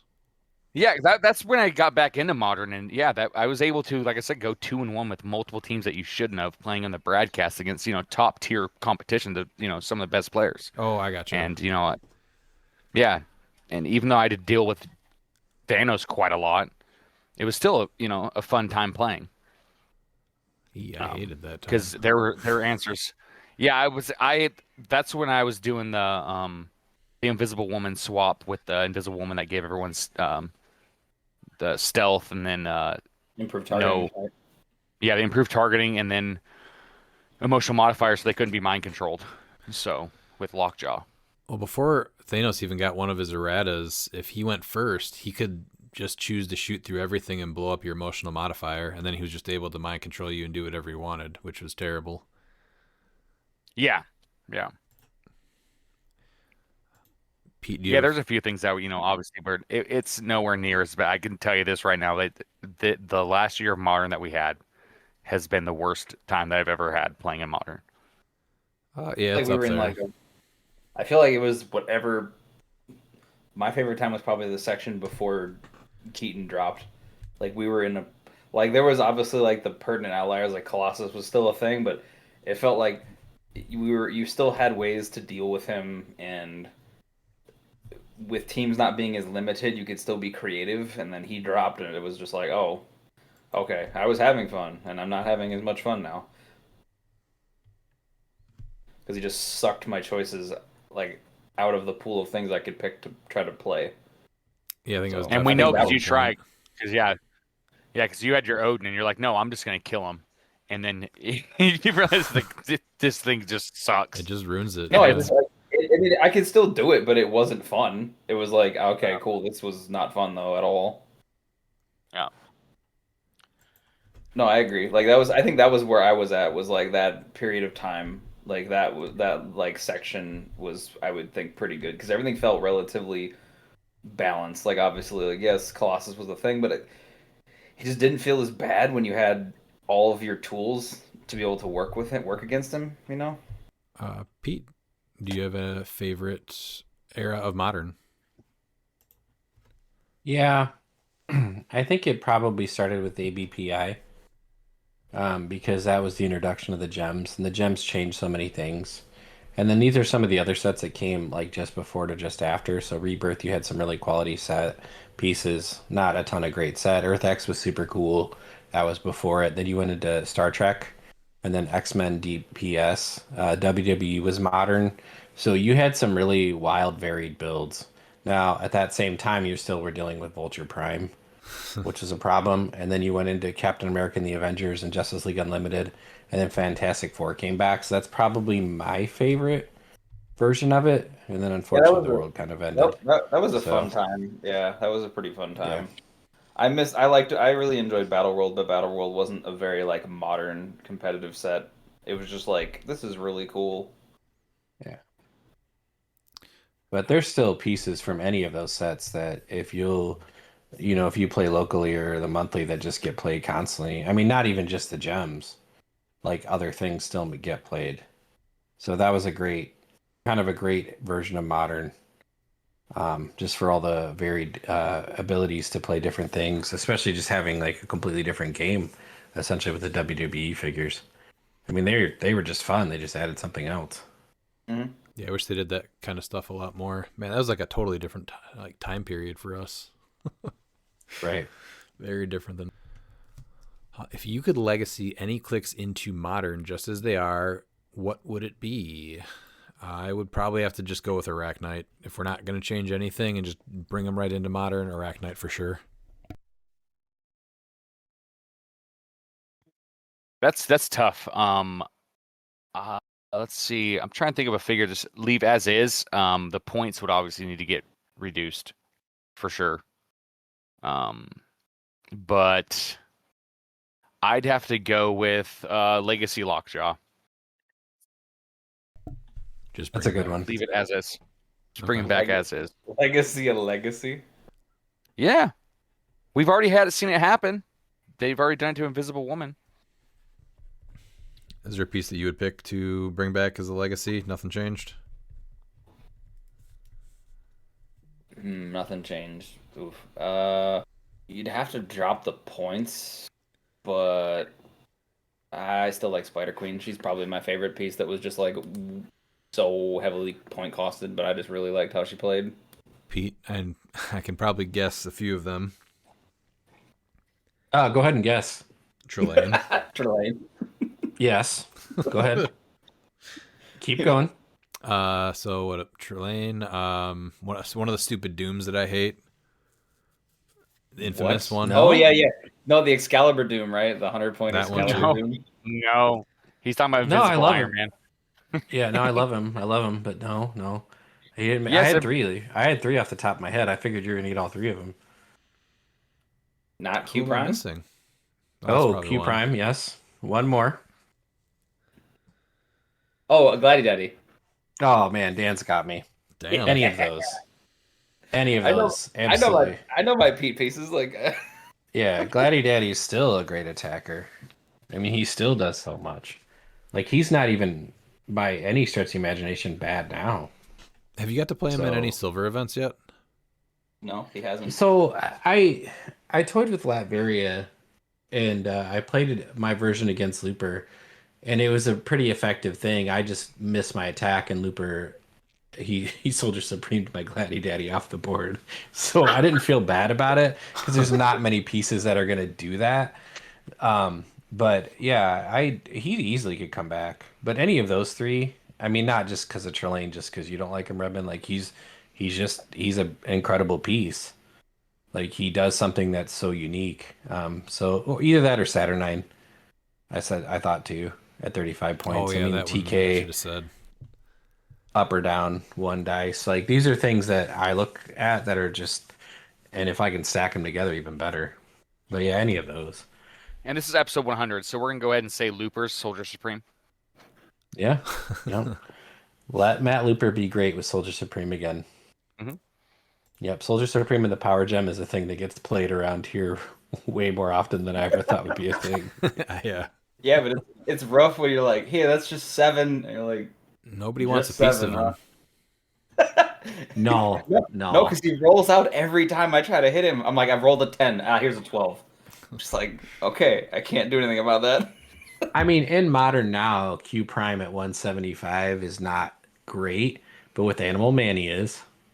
Yeah, that's true. Yeah, no, I was gonna say, yeah, Q Prime is right up there with me because you don't even need his attack. You can perplex his attack down 3 times. It doesn't matter. Yeah, yeah. Or if I had like an actual choice of like what like series piece, it'd be Blackheart from Rise and Fall. You don't need to change anything. He's just like, I'm good. I can come back as is. We're fine. Yeah, he would be one that you wouldn't have to change a darn thing. Nope. I agree with that. He's just great. Like I would play that. I would play that again in Modern. I'd be like, yeah, let's go. See, I don't think I've had as much fun playing a piece as I did with Arachnite and the Prime Spider-Man. Those pieces were some of the most fun ones to play, so I think Arachnite probably just takes it for me, but I just have not found pieces to replace them yet. You and everyone else. That's not true at all. Yeah, everyone loved that combo. No, the Arachnite Spider-Man, oh yeah, everyone loves that. That's a great combo. I'm not knocking you for it at all. I'm just saying it's a great combo. No, it's a great team. I mean, when they were both available at the same time. Yeah. Oh, that was so that was a gross team. Yeah. I mean, I would give an honorable mention personally to Masters of Evil swap. I just like the swap mechanic, that and the Doom swap, things like that. I think that give you utility are what I enjoy about the game. So anytime I can do that, or keyword cheating, or dice manipulation, these are all things that get looks for me. Number 4, have you seen the new terrain from the X-Men OP kit? Opinions on the increase of powerful terrain we have been seeing in the last couple years, like Booth, Herb, and the new Sentinel ones. I hope we see more of it. This is kind of actually what I was expecting more of when they were starting to talk about terrain with Beyond Amazing when they showed that at Worlds. We did get a couple of cool things in Notorious where they were starting to do, what was it, ice terrain. Wheels of Vengeance had fire smoke terrain. Yep. And then they started doing the 3-dimensional ones, the Herb and the Vibranium. When I saw that, I thought we were going to get more 3-dimensional terrain, which I hope we do. But we finally started getting more interactive ones when Smash and Destroy, I think, right? That's where we started seeing them coming in boosters. Mm-hmm. They start having more effects. And anything like that where you're adding an element that kind of can change the way that the game plays, I think is a good thing. So I hope we keep seeing more things like this.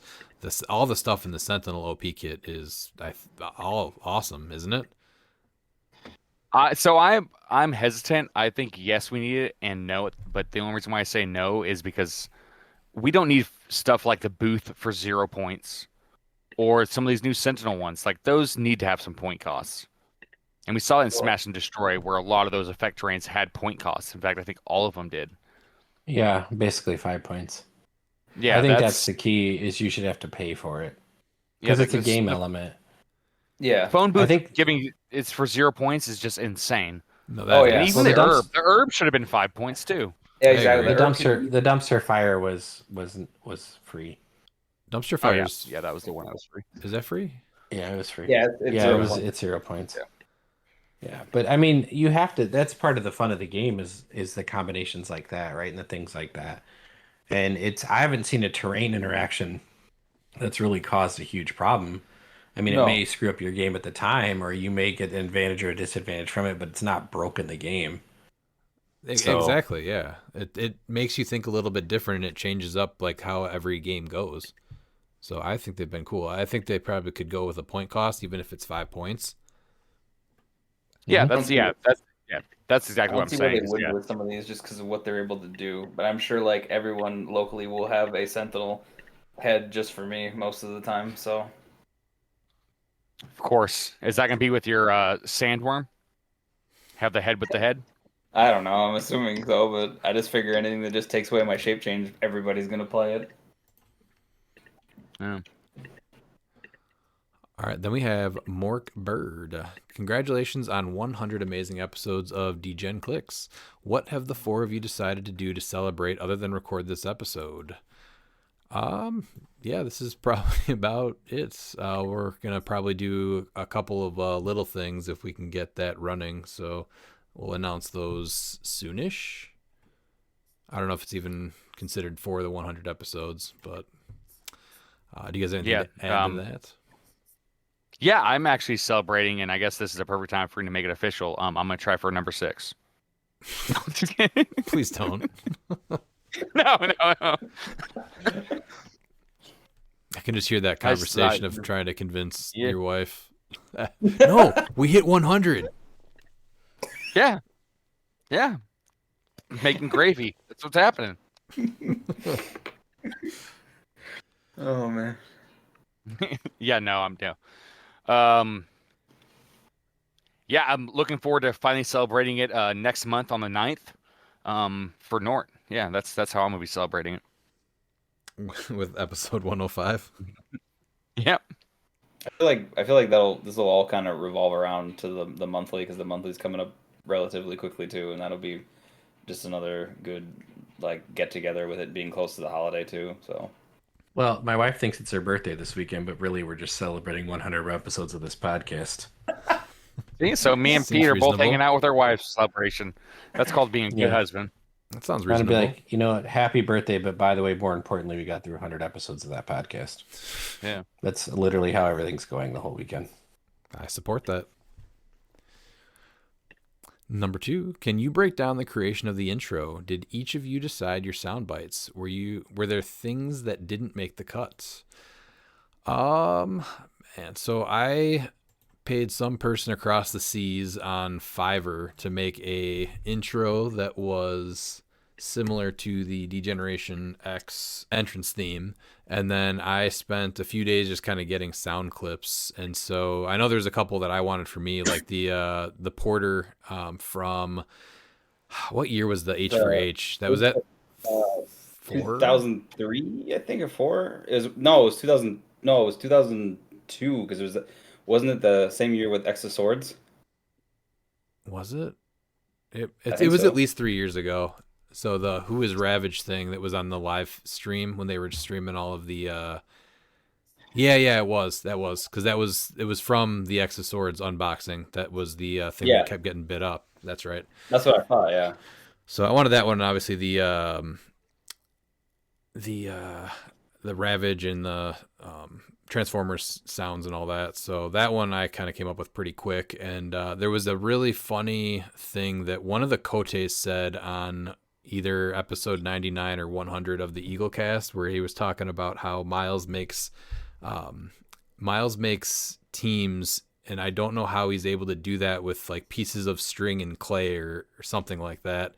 And as soon as he said that, I thought that was pretty funny, and it reminded me of the MacGruber stuff. So I grabbed a couple of MacGruber clips for that. And then Dan, that goddamn dice cup, that was an easy one. So I clipped Dan slamming the dice cup on one of our monthly games on the live stream.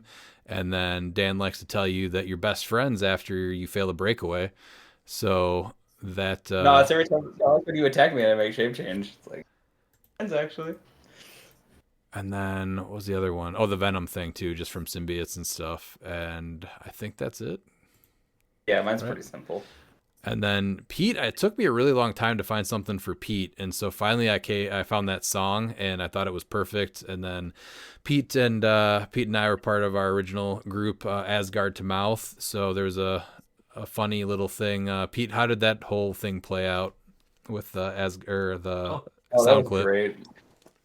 Yeah, so it's Crampton saying the old team name because there was a time when it was around HeroClix for Huntington's. And so on Critical Clicks, they said, so what we'll do is for charity, if you send in, you make a contribution, we'll read whatever you want on air.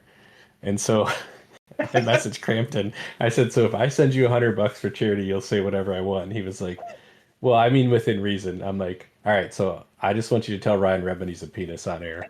And he's like, that's it? You don't want me to do anything else? And he's like, I need more background. I'm like, well, we're a local play group. Our team name is Adgard to Mouth. And yes, I just want you to let him know that Brian Redmond, you're a penis. And so if you go back and listen to the episode, it was hilarious because it was him and Lucas. And Porter would not participate, but he knows Redmond. Porter would not participate in the insult, but he then added on afterwards. So it was literally one of the best donations to charity that I'd ever made. And I knew it was coming up, and I didn't tell Redmond anything I did. So all of a sudden, I knew when he listened to the episode because all I got was a text that just said "you MFer." Yes, The best part was yeah.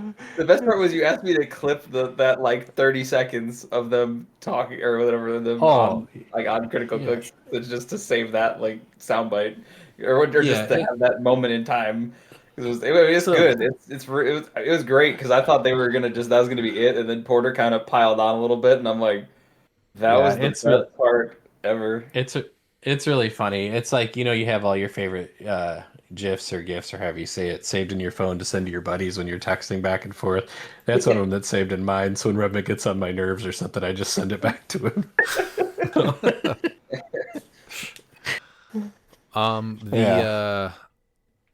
Oh, you know what? I actually have a couple of I have the whole things that I saved on here. I can actually probably play them so that they can hear. So there was this that I grabbed. Miles used to be called the mayor. Where was that from, Miles? That was the Eagles. The Eagles? The Eagles were there, yeah. So, I took over the spot for Charterville. Yes. So I moved. Oh, go ahead. And I moved on to the HeroClix mayor. Yes. And so I have this right here, which is what is it? It's Porter from Ginny in Georgia, because he's the mayor. And so I don't think you guys are gonna be able to hear this, but I'll play it for the recording. I'll tell you who I am. I'm Paul Randolph. I am the mayor. All right, and then what was the other thing? Oh, there was one of Pete's favorite gifs is Krieger from Archer. So the Krieger saying, "I can only get so wrecked." That was an original one I was trying to fit on there. Here's that one. I can only get so erect. Yeah, so that one didn't make it. And then one of the things that Porter said after I was called a penis. And if he is just a giant penis, that penis has huge biceps. Huge arms for a penis. Congratulations, Ryan Revan. Yeah. Yes, that one was pretty funny too. And I think that's about it. I kind of found everything. Was that the bicep comment? Yes, that was. And it was pretty good too. So, yeah, there's a couple things that just didn't make it, but I think it turned out pretty well. And we started that right after Worlds last year, and I definitely didn't have any interest in changing it after. So I'm pretty fond of it myself. Oh, once you showed it to me, I was like, yeah, this is great. Nothing needs to change. Like, everything, at least in my head, was like, oh, that's perfect for everybody, honestly. Instant classic. That's exactly what I think when I think of Miles. I'm like, yeah, he's literally just MacGruber of clicks. Yeah, if you talk to Miles about team building, he very much sounds exactly like that. No, and as much as I hate to give you compliments, and I do hate to do it, it was like the first time I heard it, I'm like, dude, that's perfect. Yeah. Like, that's so good. Yeah. So that's definitely one of my my favorite things that I've been able to create so far, and I get to hear it every time we record. All right, so number 3, the podcast has had a far-reaching impact on the community where some of the show's in-jokes and segments have been carried on. What have been some of the team's favorite things the community has ran with, like the Bookwood Report? Well, the Bookwood Report's definitely not my favorite. Man, this is probably one of my favorite things, though, is when we will be joking about something and then it immediately becomes like a meme or other people are talking about it. I thought that it would have been really fun last year to actually do a like a March Madness style bracket of little things like that.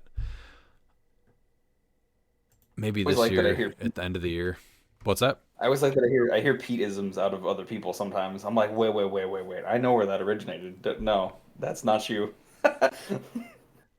So I have blows two. me. Go ahead, I have Miles. two Sorry. favorites. Yeah, so I have two favorites. My first favorite, Motorcycle. Yes. Bike or No Bike.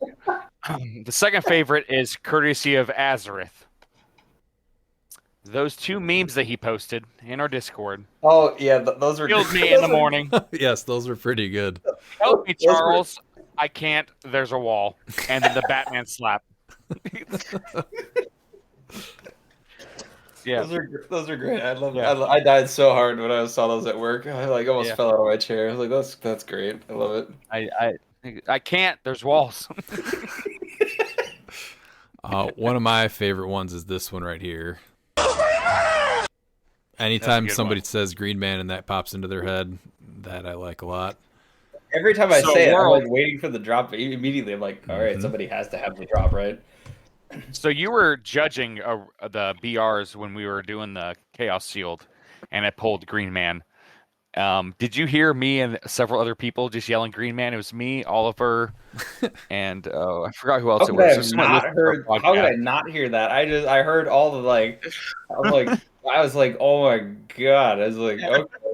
I was like, somebody pulled one of the three of them pulled Green Man. Cool. Yeah. Yeah, that clip is 100% the figure now. It's just mind-blowing to me. Like, there's been so many things, and it's just crazy to me that people, like, going into public and have people recognize my voice and turn around and ask me if that's who I am. Like, I'm just blown away by that. Like, because I'm like, honestly, we've said it a million times. Like, we record because we're friends. Honestly, I think if 2 people listen to our podcast, my mom would be one of them. She listens every week. But we'd be happy doing it, right? But to hear people being happy and have fun and interacting. So, like, when you're at Worlds and you hear people yell Green Man, or you hear somebody talk about the Bookwood Report because they see Bookwood's name on his shirt, or like just coming up and saying to you, like, yeah, you're right, Dan is the most handsome man in HeroClix, or just all the nonsense of just the funness of the podcast. The community's a huge part of the podcast. Like, let's just be clear about that. So all of this stuff has been great. The memes, though, we were talking about it just before we started recording.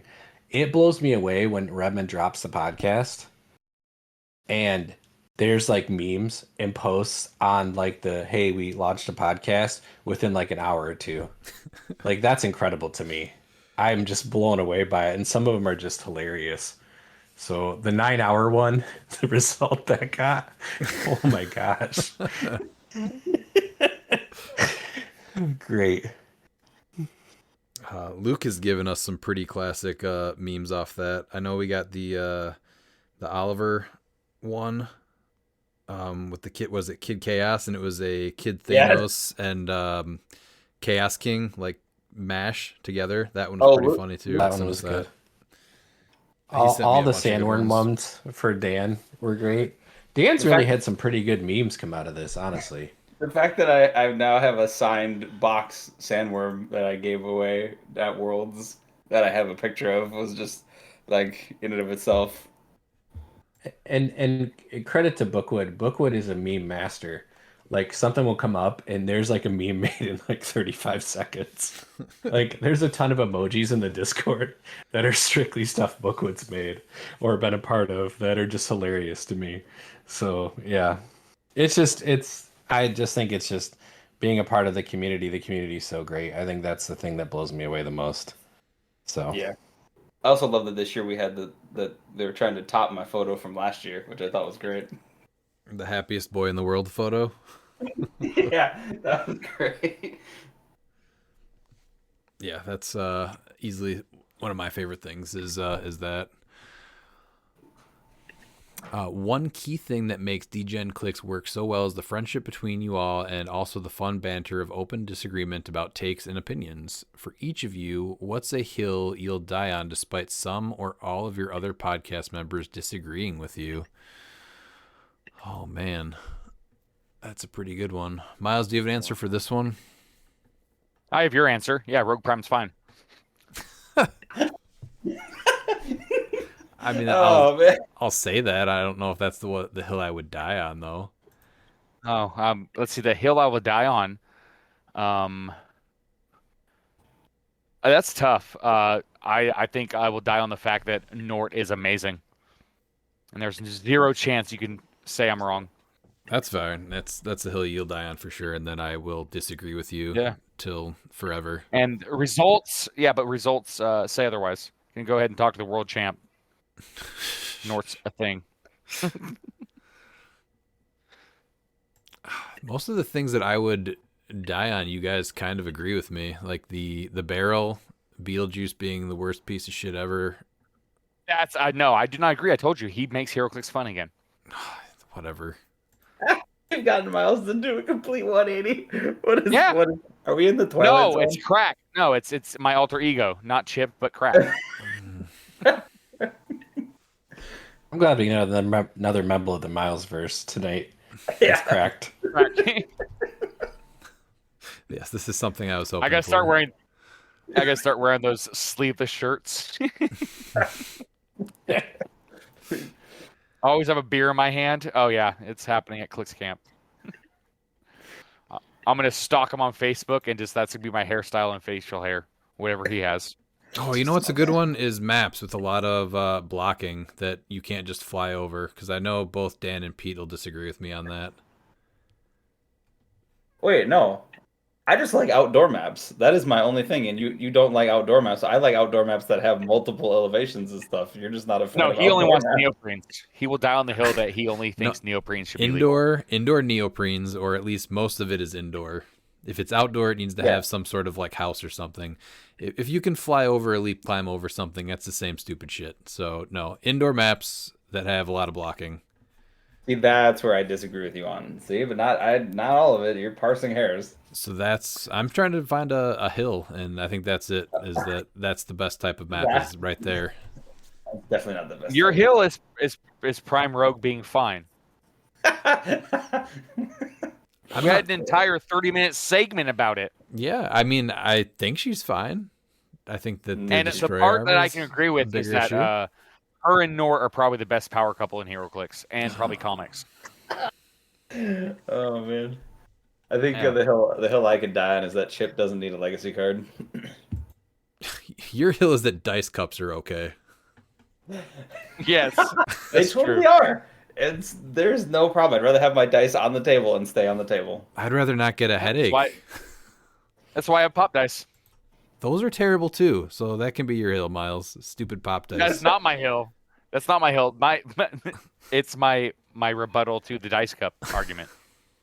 I never had a problem with like pop dice. They're just like they just feel so shaky like that. Like they sound like they're about to fall apart every time Bookwood pops that thing. They're super annoying, But and when the same dice result pops up over and over again, it's just like I don't think those really flipped, and it doesn't feel as straightforward as rolling an actual die. So I do not like the pop dice either. Pete, do you have a hill that you'd like to die on? Man, I don't even know. I have so many bad takes. Like you can take any number of my bad takes, and I'd probably argue with people about it. But God, I can't think of one. You guys would probably come up with one easier than I could. For you? Yeah. That you don't need to practice to do well?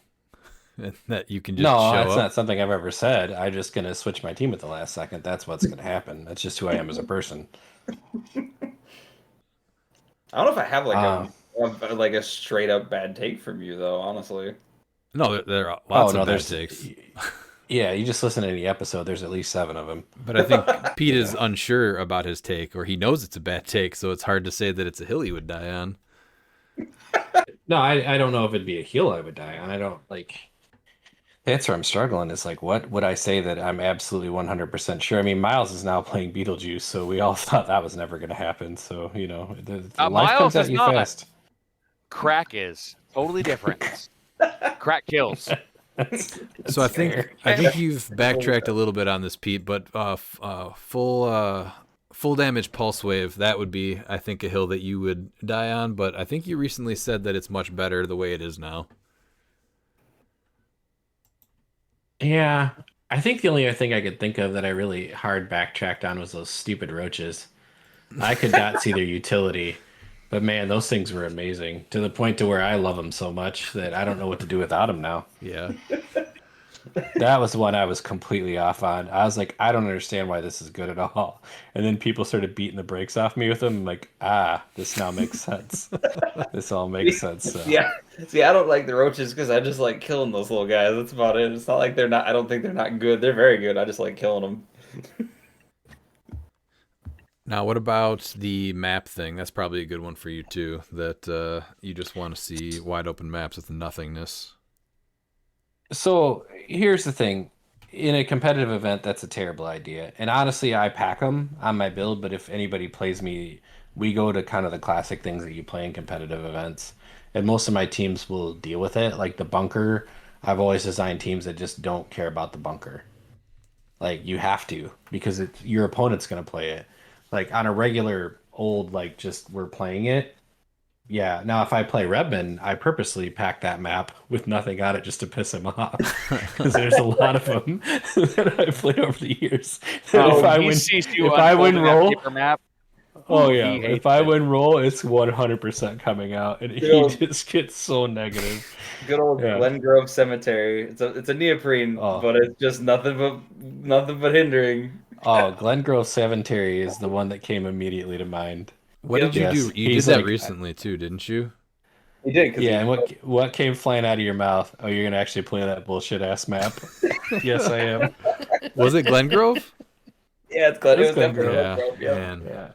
Packing that for just the regular. It's just funny because that's almost the better mind game against you is just to play a map like that because I feel like you'll just be thrown off slightly enough where it's like, dang it, I gotta play this stupid map. I'm usually pretty angry all the time, so just being a little bit more angry isn't that bad. and we've literally played so much that half the time the argument before the game and the argument mid game and the argument post game is half the fun. So I always love watching you two play against each other because it is quite the fireworks display of like neither one of us has ever won Fellowship if anybody listens to the conversations during our games. No, it's actually rather like it's not even like it's you're not like rude or anything. Well, maybe it's because I know you both, so it's like okay, but like you're never like blatantly disrespectful or anything. It's just you're like it's just the level of banter is very high, and it's pretty funny to listen to from like just the outside watching. I guess I need to try harder then because I feel like I'm very blatantly disrespectful to Pete when we play. Will we ever see alter egos for Pete and Dan come to fruition in a return of Tide to Tide with Aqua Miles and Rebgorn? So, full disclosure, there are alternate egos for Dan and I. We just have never had the occasion really to, I guess, I mean, like, I have a whole costumes, actually. I have at least 2 that I can think of. And Dan has 1, because I gave it to him at Worlds. So, I mean, yeah, I don't know. I guess we got to get back into that. Dude, Tide to Tide was so good. It was very good. It was. Yeah, I gotta bring that back. Yeah, it's flash in the pan. Yeah, it's been a while. That's when what happens. See, that's one? not. Dude, it's not easy to put that stuff together. No, well, especially when you're not having fun. Like that's when cliX was fun, you know, and like it's like playing modern and everything is just yeah. That's where the whole entire Aqua Miles thing came from. Is just cliX was just extremely fun to play. Modern has just been so just not fun that just no energy is like you can't even get the energy to. Oh yeah, I'm gonna do this. Yeah, the last episode was 10 months ago with Mork. Mm-hmm. Yeah, I mean, maybe we can talk about it and revisit it. I mean, but that stuff, like, I don't participate in any editing or anything. Like, I basically just show up to the podcast and provide shitty opinions. So, these guys do all that stuff. So when you hear about like behind the scenes, the amount of stuff that Redmond's doing and to get the videos and stuff and Miles is doing and Dan is doing, like, it's incredible. So I just know that that's a very time consuming thing with all the video And and audio editing. I'm to be fair, I'm not even doing any of the video editing. I just do like our graphics and did some of that stuff for our like advertisements. I don't. Yeah, the time that goes into some of the stuff is quite a bit. And I don't like doing multiple takes. I'm one of those guys that just does one take. So, like, I need to, like, okay, I got like 40 minutes. Okay, let's do it. And it has to be, one take. Like Broadway, baby. Live. But like I'll do like our unboxing I did in, I think we had to film it, so it probably took, I put a bunch of time into it. That probably took like 2 days of like different amounts of time where I would go up and do things for a couple hours. But you got to take pictures of like the cards, the figures going around the spinner. Like it's a lot to, and then grabbing just other graphics or taking pictures of a piece to use as a what is it, a PNG file. Yeah, well, the Nord video is a perfect example where it only took me 22 minutes to make it, and it took you, what, 3 hours to edit it? Yeah, exactly. So Miles kicks out this amazing like one take 22-minute video, sends it to me, and then I sit there and edit it for like 3 hours, and then I send it back to him, and I'm like, I probably put way too much into this, but check it out. So No, it was great. Yeah, It was glorious. Worth it. Yeah. And I mean, I don't know if anybody knows this about Redmond, but he's a definite perfectionist. So if he's not happy with it, like, it's not going to make anywhere. And so he'll sit and mess with it and mess with it and mess with it. And it's a credit. Like, it makes the rest of us look, well, it makes us look like we're doing these great things. And really, it's largely just based off of him. Oh yeah, He whenever isn't willing to commit that kind of time. Oh yeah, whenever I send him a graphic for something, I'm like, "Hey, does this look good? Do I need to change anything?" After I've already like on my own gone through probably 3 drafts of like, "Is this good enough to send over yet? I'm not sure. Let me tweak it a little bit, and then I'll send it over before I'm done." usually like a good 3 to 5 times, but yeah, that's to a fault, a little bit of a perfectionist. But yeah, I'll sit there, go back, rewind, listen to it, or look at it and rewind, move it, change it. Yeah, I spend a lot of time on it. But hopefully, I think it does show, as Pete said, which is good to know. So thanks, Pete. Yeah, you're welcome. For the Patreon t-shirts, sorry, that's not correct at all. For the Patreon t-shirts, could we start seeing the previews posted to the Facebook page 3 months in advance as a way to say subscribe to Patreon now, and in 3 months you'll receive this shirt? Just an idea to help boost the support for the great work. Yeah, I think that's definitely something that we need to start doing and just get those out. It's another thing that we have a bunch of ideas for, and then we're having an issue with the printing service that is supposed to be doing the t-shirts. Yes. So yeah, Printify changed their policies, and it has been a nightmare. So I'm trying to transfer everything over from there to something else. Yeah, we are probably going to have to go with a different company to print out the t-shirts. So yes, that's unfortunate. They were so good for this. They were, yeah. They did some cool stuff, and yeah. A few of the images, like I, for some reason, don't have the high quality PNG files that I need to make sure that the shirts are printed correctly, because I don't want to get the pixelated crap. So that's why I'm trying to transfer everything over. So yeah, that's another thing that we are still working on. But I do like that idea of trying to post the shirt in advance to show what it's going to be. So I like that. But I guess since this is also talking about the Patreon, this is episode 100. I am going to be giving a brick away to someone that is a patron. So for the November giveaway, so there is a yes. brick of X-Men 97 that will be in the Patreon for November.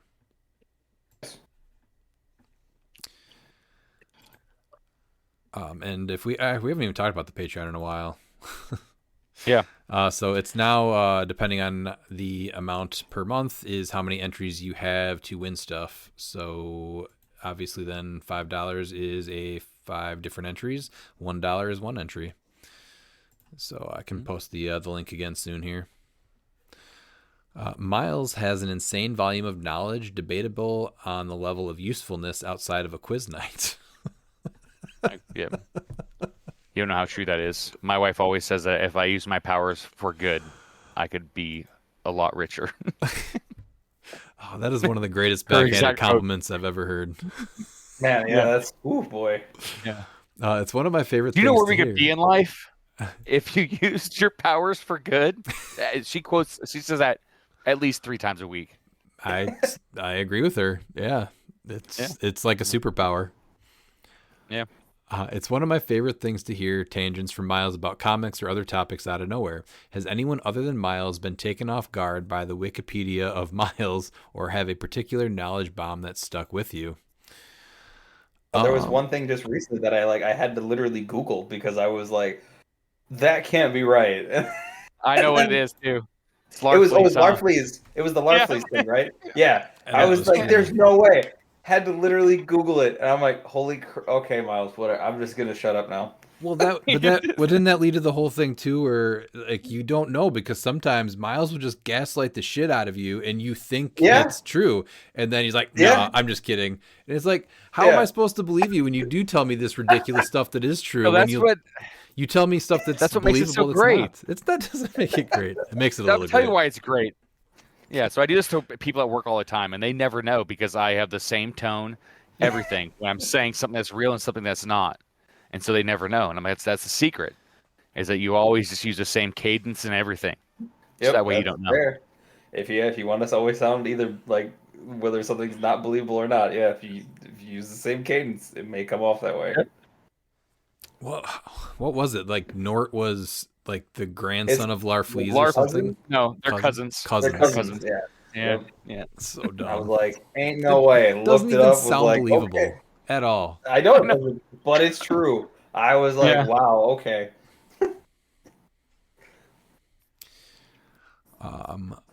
If Degeneration Clicks were a Hero Click set, the sub-themes of the chases at the end of each episode would certainly be viewer questions and wrestling. How much do you think engaging with both of these contents in their entirety has shaped your following and the show? The questions, I think, were something that I always wanted to make a thing because that's something that I enjoyed, mainly on the Eagles cast, but just that interaction with people. So I think that's a big part of it. And then I think the wrestling is just kind of like a fun addition to it all. But the questions, I think, are a stronger thing. It just kind of rolled into everything, right? As part of like the brand, I guess. I don't want to make it sound so corporate in the way that sounds, but that's what it is. But it just fits, right? So, and we started them up, I think, pretty early too. Our first episode was the Disney Plus set review, and then pretty soon after was the viewer questions or listener questions. I was talking about the wrestling portion more than the questions. Yeah, the wrestling just felt like an easy roll-in because it was already something that pretty much everybody on here enjoys, like whether they're watching or even participating in. So. Yeah, we get plenty of questions about it too. What was that, Pete? No, I was just thinking about the answer. Yeah, it's hard to say. I mean, the listeners are such a big part of the podcast. Exactly. And like, interacting on Facebook and social media and all that stuff. And I mean, we're all wrestling fans. I mean, Dan, obviously we tease him a lot, but he's watched it. I mean, he's watched it with us. And so it just, I don't know why there's like the Venn diagram of Hero Clicks players. Like, do you like wrestling? Do you like superheroes? You should listen to this podcast. But I mean, it kind of just works out that way. Have I ever caught you off guard, Pete, with my knowledge of random stuff? No, because no, Miles, we kind of are the same. Like, we both have like if you lined up all the useful information that my brain retains versus all the like non-useful stuff, it's way more non-useful stuff. Yeah, So, yeah. I mean, there's certain things. Now, I will agree with the is Miles screwing with you or not? part of it where you're like sitting there for a second. I always have to think, like, is Miles just bullshitting us or is he not bullshitting us? And most of the time I'm like, well, if Miles said it, he's probably not bullshitting us. So yeah, I appreciate that. So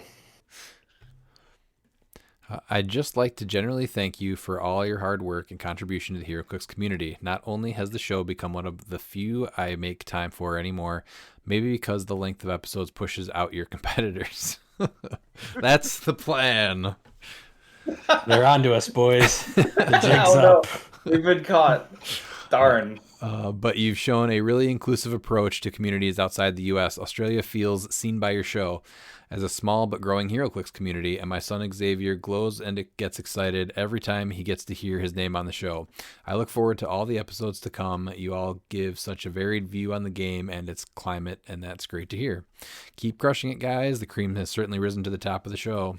Thanks very much, Mork. You've been with us, I think, for the beginning, writing in on almost every week, if not every week. So we appreciate that. Want to see it happen. I want them to be at Worlds. I want Ollie and they That here would to be be cool. on a team and to play a game. Like, it needs to happen. I don't know what. I need them both at a BR table. Just be like, okay, just nonsense. Yeah, we need to figure out the logistics, the cost, and I'll make. Let's get Mork and Xavier to Worlds. We'll start a GoFundMe. That's possible, I think, honestly. If we're not doing we didn't see anything from the what's it called? The IPF? Yeah, the IPF. Yeah. I could think of the initials. Last year at all. Would be just amazing to see them. Yeah, because I mean, they're from Australia, and it's not very easy, and to be able to get a father and son, I think would just be amazing. Yeah, I think that would be huge. So. Family is everything with HeroClix, so I agree. I also agree. All right, we have Nick Ballou. My question is for Pete. Why are you the most handsome part of Degeneration Clix? And what are you doing Friday night? Asking for a friend.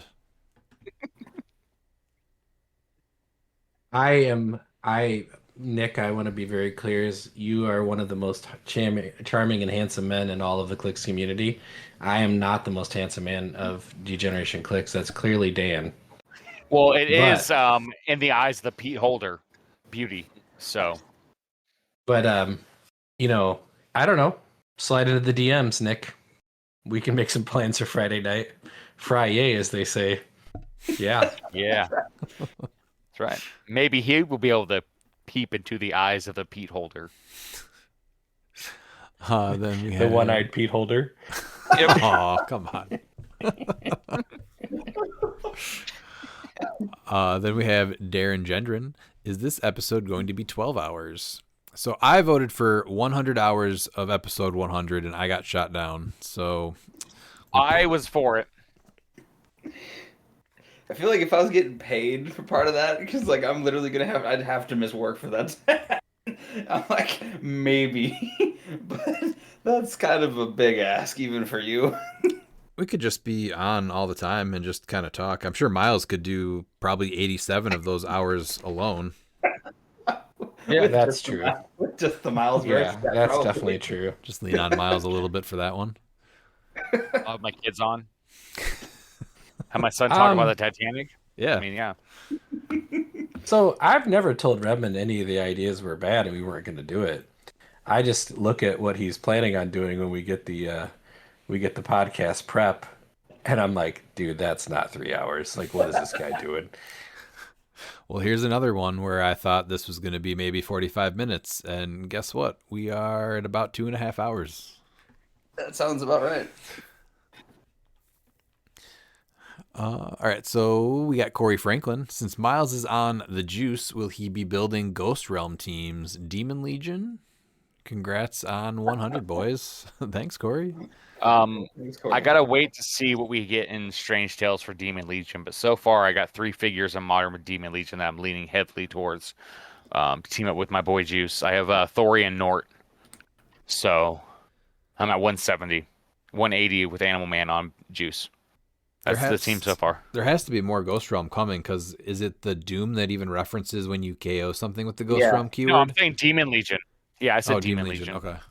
Yeah, he said Demon Legion. Oh, yeah. Yeah, I want Doom, Thori. the upcoming Doom chase does specifically reference Ghost Realm. So yeah, I mean, how Yeah, maybe awesome I'll is play them that? together.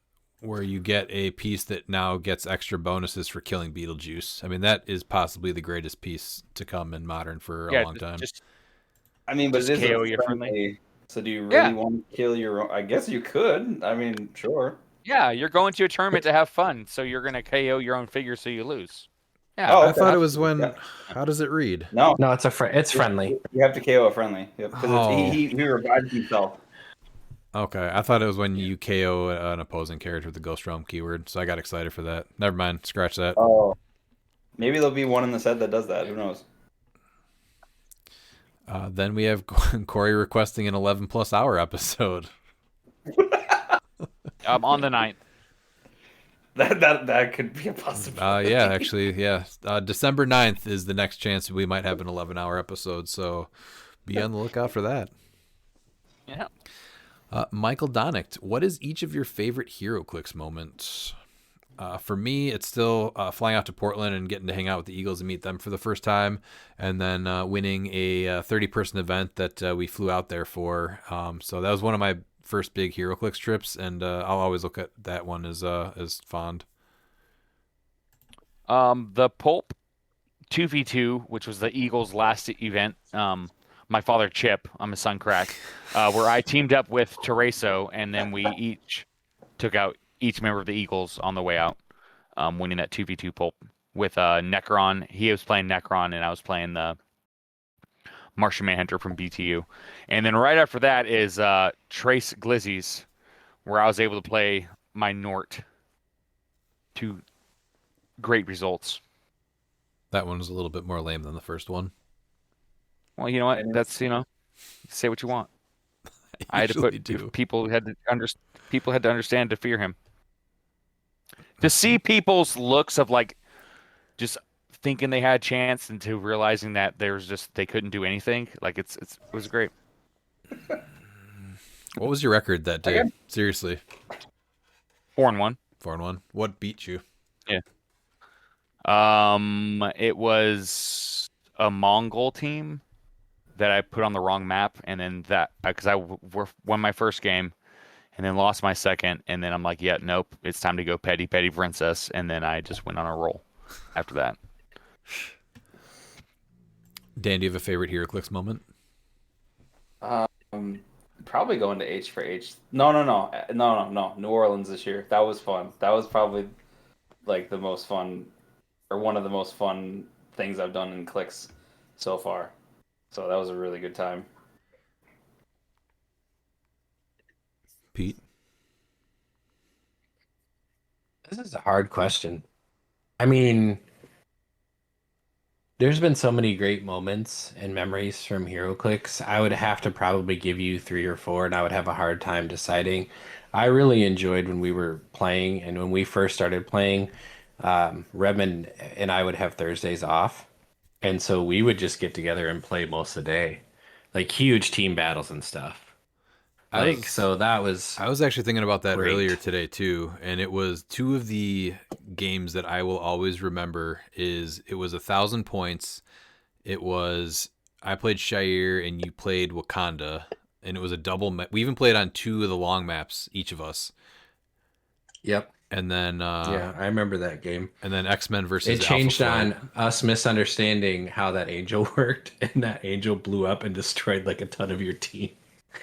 Like, because I didn't know what it did, and I was just like, well, he played this piece and he's excited about it, so I gotta kill whatever this thing is gonna do to me. Which one? So yeah, the angel bomb. Yeah. For which game? No, I didn't play that for either one of those. I played an Age of Apocalypse team once. Oh no, that was an X-Men team. Yeah, that was a different game. Yeah, you said Shiar. That was a good one too. Your gladiator ended up just basically basing my whole team, and the only reason I survived is because Chair Panther kept spitting out other Wakandans to stand between me and gladiator.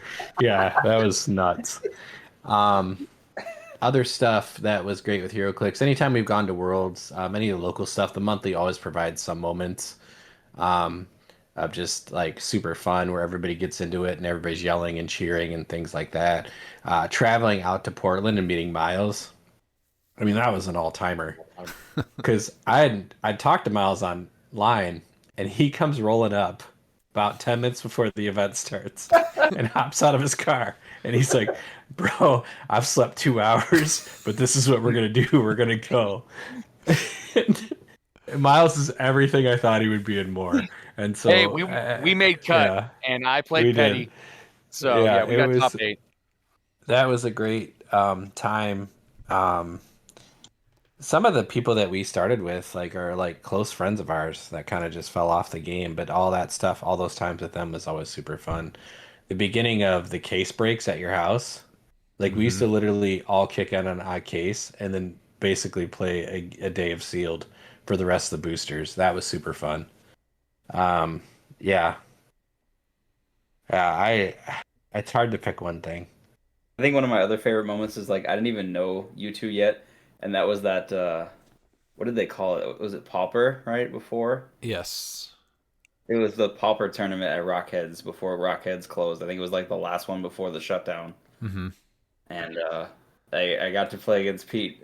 And I didn't even know who Pete was at the time. I was just like, oh, who's this joker with the Avengers spam team? That was a great team. I just remember I think I one big energy explosion on your team, and that was about it before the giant girls went off. It was like, oh, I think I killed a couple things. Nope, the rest of it's coming. Yeah, that was a rough team. Redmond had a hard time with that team too when we practiced. I used to actually practice. We would get together and practice.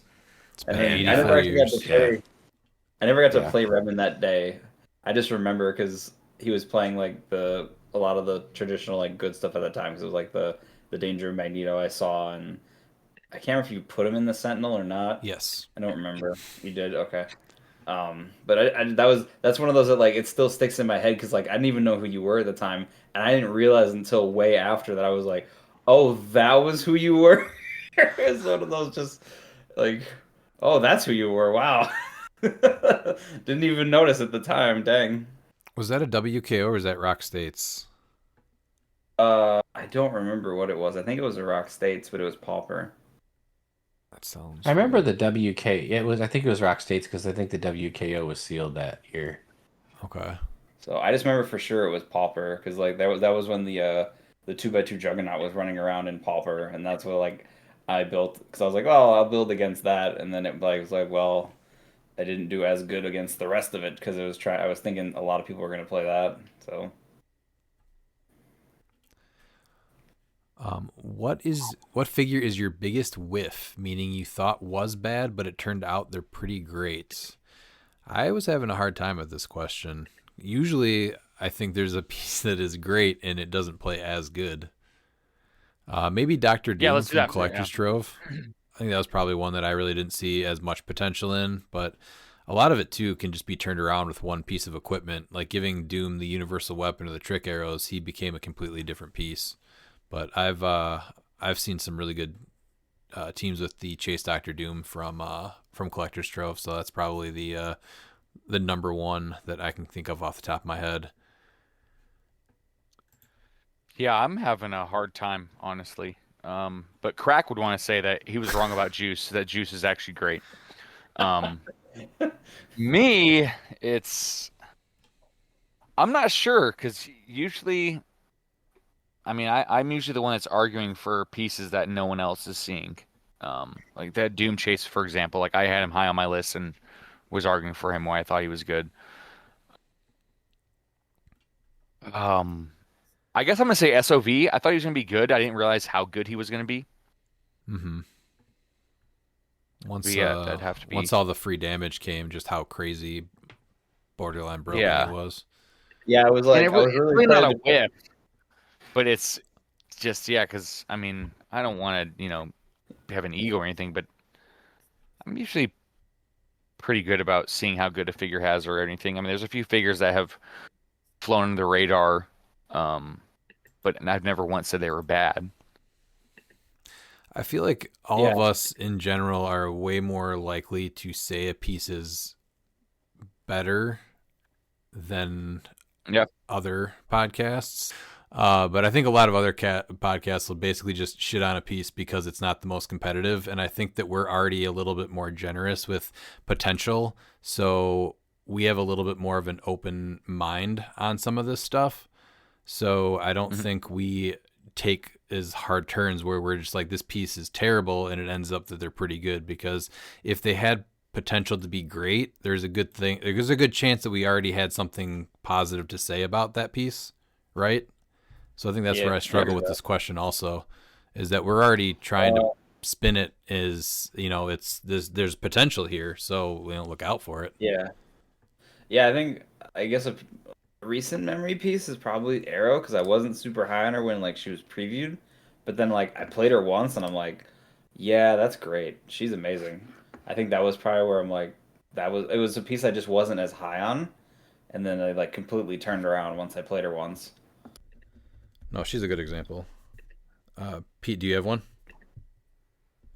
Oh, dude, I was way off in Time Breakers. Way off. Like, way off. That piece is ridiculous. We tried just talking could not to you. see the. I know. It was, Like, you got to that was a admit long when you're wrong. I conversation. admitted it. Yeah. Yeah. I feel like for the set wasn't seeing review, the utility. For the set review, we actually, I made you read it so that we could have a nice conversation about all the things that it did, because you didn't understand them. Oh, you definitely did. You made me read it. No, I had to see it. Well, and that's where sometimes that's it with me, is I have to see it in action to see what you guys are seeing with it. And then after seeing it one time, I was like, all right, that's dumb. Well, I'll do that. I'll do that too. Like I'll see Miles play something, or I'll even see like his thought process of something, of like a piece that I'm like, I've looked at this, but then he'll take it and do something, and I'm like, oh, that's a way better idea than what I had. That's cool. So like I would take a spin with something like that sometimes, just because each of us has like our own play style.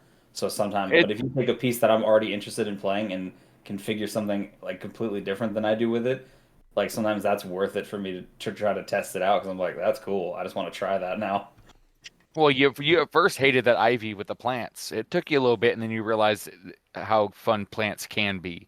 Yes, it's when you stack everything else. Like plants in and of themselves are fine.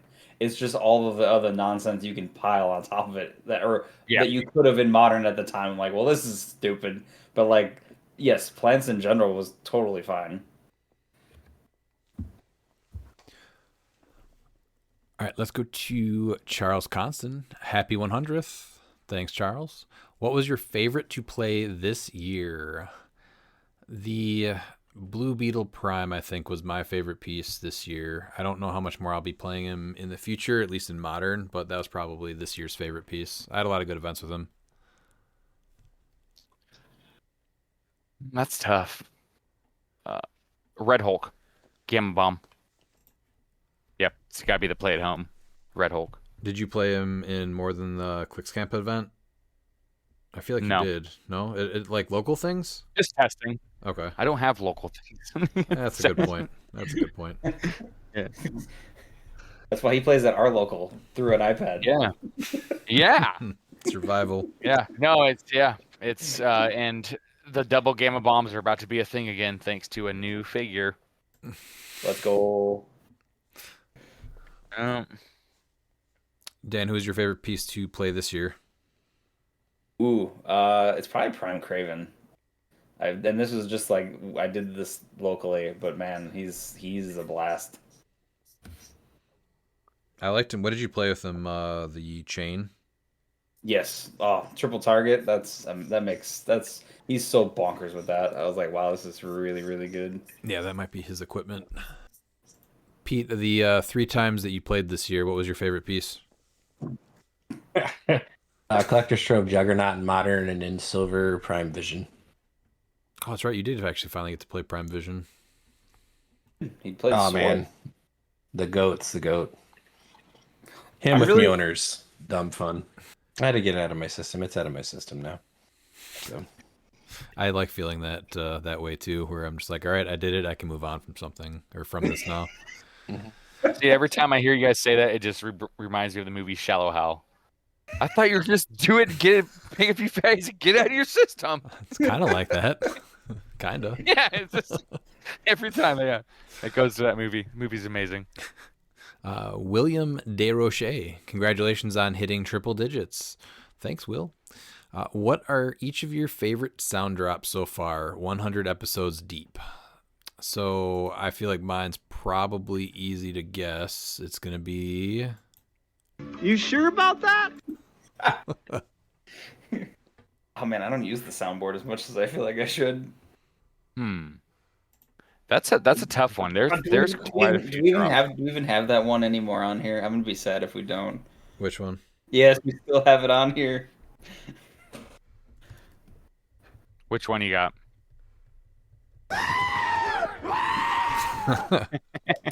Oh yeah, that was another. Not going anywhere. Yeah, that was a whole nother thing right there. They're staying. They're here to stay. They became I a know. thing real quick. I'm so happy that they're here to stay. I love the boys. Like, Yep, right here. This is mine. 4 letters, 1 word. Motorcycle. sound clip. It's 2 of them. I know. Yeah, it makes it so good. But you know, I do have a new one. Now. It's time. Motorcycle. That's ridiculous too. I think the other one was it. The other one is that we like probably killed to death. Is this one? Oh yeah. Yes. That whole bit was amazing. It was. I probably have 2. One that doesn't get played a lot, but I've always liked it every time we managed to fit it in. Tell me when I'm telling lies. That's a great one. But this one is my all-time favorite, so much so that I petitioned for it to make the outro. 'Cause I'm so low. I'm so low. The first time I heard that, I died.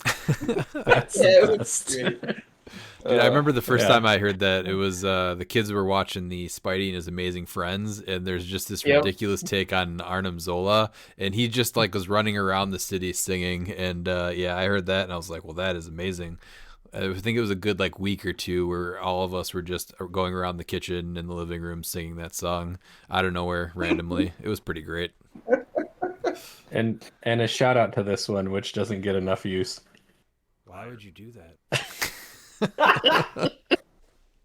Please disdain by Redmond for something Miles said. Why would you do that? It's like it's the level of why are you the way that you are. It's right there. Yeah, those would be my 3. And there's some other great ones, obviously. That's the sound of a disappointed father. Yes. And it just brings back childhood memories. Dude, I say that many times a day. Just 100%. Yeah. Anytime that the community's up in arms about something. Yeah. Yeah, there's a lot of good ones that we don't use enough. Or when set reviews are dragging. Oh, yeah. When we get down one of our rabbit holes and the other people are done. And of course, we have the classic. Oh, yeah. That you will literally hear people yell at events. It's amazing. Yeah, the fact that I've had that happen where people have actually yelled at an event, that's even better. I'm like, man, this is great. Absolutely. That's who he is now. Do you think... That's a good question. We got to play with the soundboard. I agree. We need to hit it way more. Do you think the podcast has made you better players? So I think that it's easier to prep for events better, just because everything that we cover, we see all the stuff that's winning, and we just get to talk about it a ton. So I think that helps a little bit. But with all of the podcasting and videos and editing and all that stuff, I think that does take a lot of time from practicing. So there's a little bit of give and take there. But you know, with everything else that we're doing, it does kind of allow us to look at different aspects of the game. So it's a little bit of give or take, at least from my perspective. Yeah, I would say I think it has made me a better player. But like you said, like I really don't have a lot of time to prep or really get into practice. You know, I got 5 kids at home, but I got a few months. So we'll see how it goes for my states event. See if I can get to where I want to. The biggest thing is honestly the team building. I just don't have the time I used to do to build like all the teams and kind of mess around with them and take a piece off, put a piece on. So at this point, it's really just I make a team and then I get one day to practice it at our local venue before a big event, and maybe I make a couple changes and wing it, or maybe not. I think most of the time, at least when I've seen you do that, it's worked out well. Like you definitely haven't had like a stumble moment, I guess I'd call it, where you tweaked something and that probably wasn't to the benefit, honestly. I think you've played a couple of games against me where I think I've scratched the team after I tried it and I'm just like, it just isn't going to work. Yeah. At least like once or twice, right? I've had that, but I've also had the time when you're like, all right, I like the base of what I have here. It's just what can I tweak? Yeah, you've seen the evolution of some of my teams too, I think also, and played against them. Yeah. So it's I think it overall, like, you've had more success with that than you have even with even in a limited time frame. You still had more like overall success, I think, than negatives. Mm-hmm. I agree. What is your take personally on that, Dan? I think the biggest thing is just like, if I go back to like all three of you are so different. So I think it's made me a more varied player. Because like I would describe myself as like I'm a gimmick player. Like I have my bag of tricks and I know what they do and I'm good at it. But like I've added more like skills to my repertoire between like Miles, Pete, and you of like things to try to do versus like what I was before. So it's definitely made me better personally. I think the honestly the best example of that is when we met, you played at most once every other week, and that's being generous, up in New Berlin. Well, yeah, I wasn't having as much fun. Well, yeah, that's what I'm saying though. But like that's the frequency that you would play, right? You would do probably at most like 2 weekend events because they were only getting together like every other week. But even from like when we started doing the monthly, like myself, Christine, Pete, we had practice playing a decent amount around that time. And then you and Harris and probably you two the most, because you kind of started playing about the same time, I think, right? Yeah, it was the... Oh, Harris and I literally joined at the same time. Yeah, we were both there for I mean, he pulled off the No More Mutants trick. Or right, No More Mystics for that game. But and there were like cool plays, but like it took you guys like a while to adapt, and he like just recently came back too. So I think, and Pete can probably vouch for this too, is that seeing you guys kind of progress and evolve and start playing better and actually finally getting to the point where, you were able to win a couple of the monthlies, and all of the events that you've actually been able to play now have definitely changed you as a player. Oh yeah, and just now getting constantly counter-billed is hilarious. People are just tired of you rolling out, so.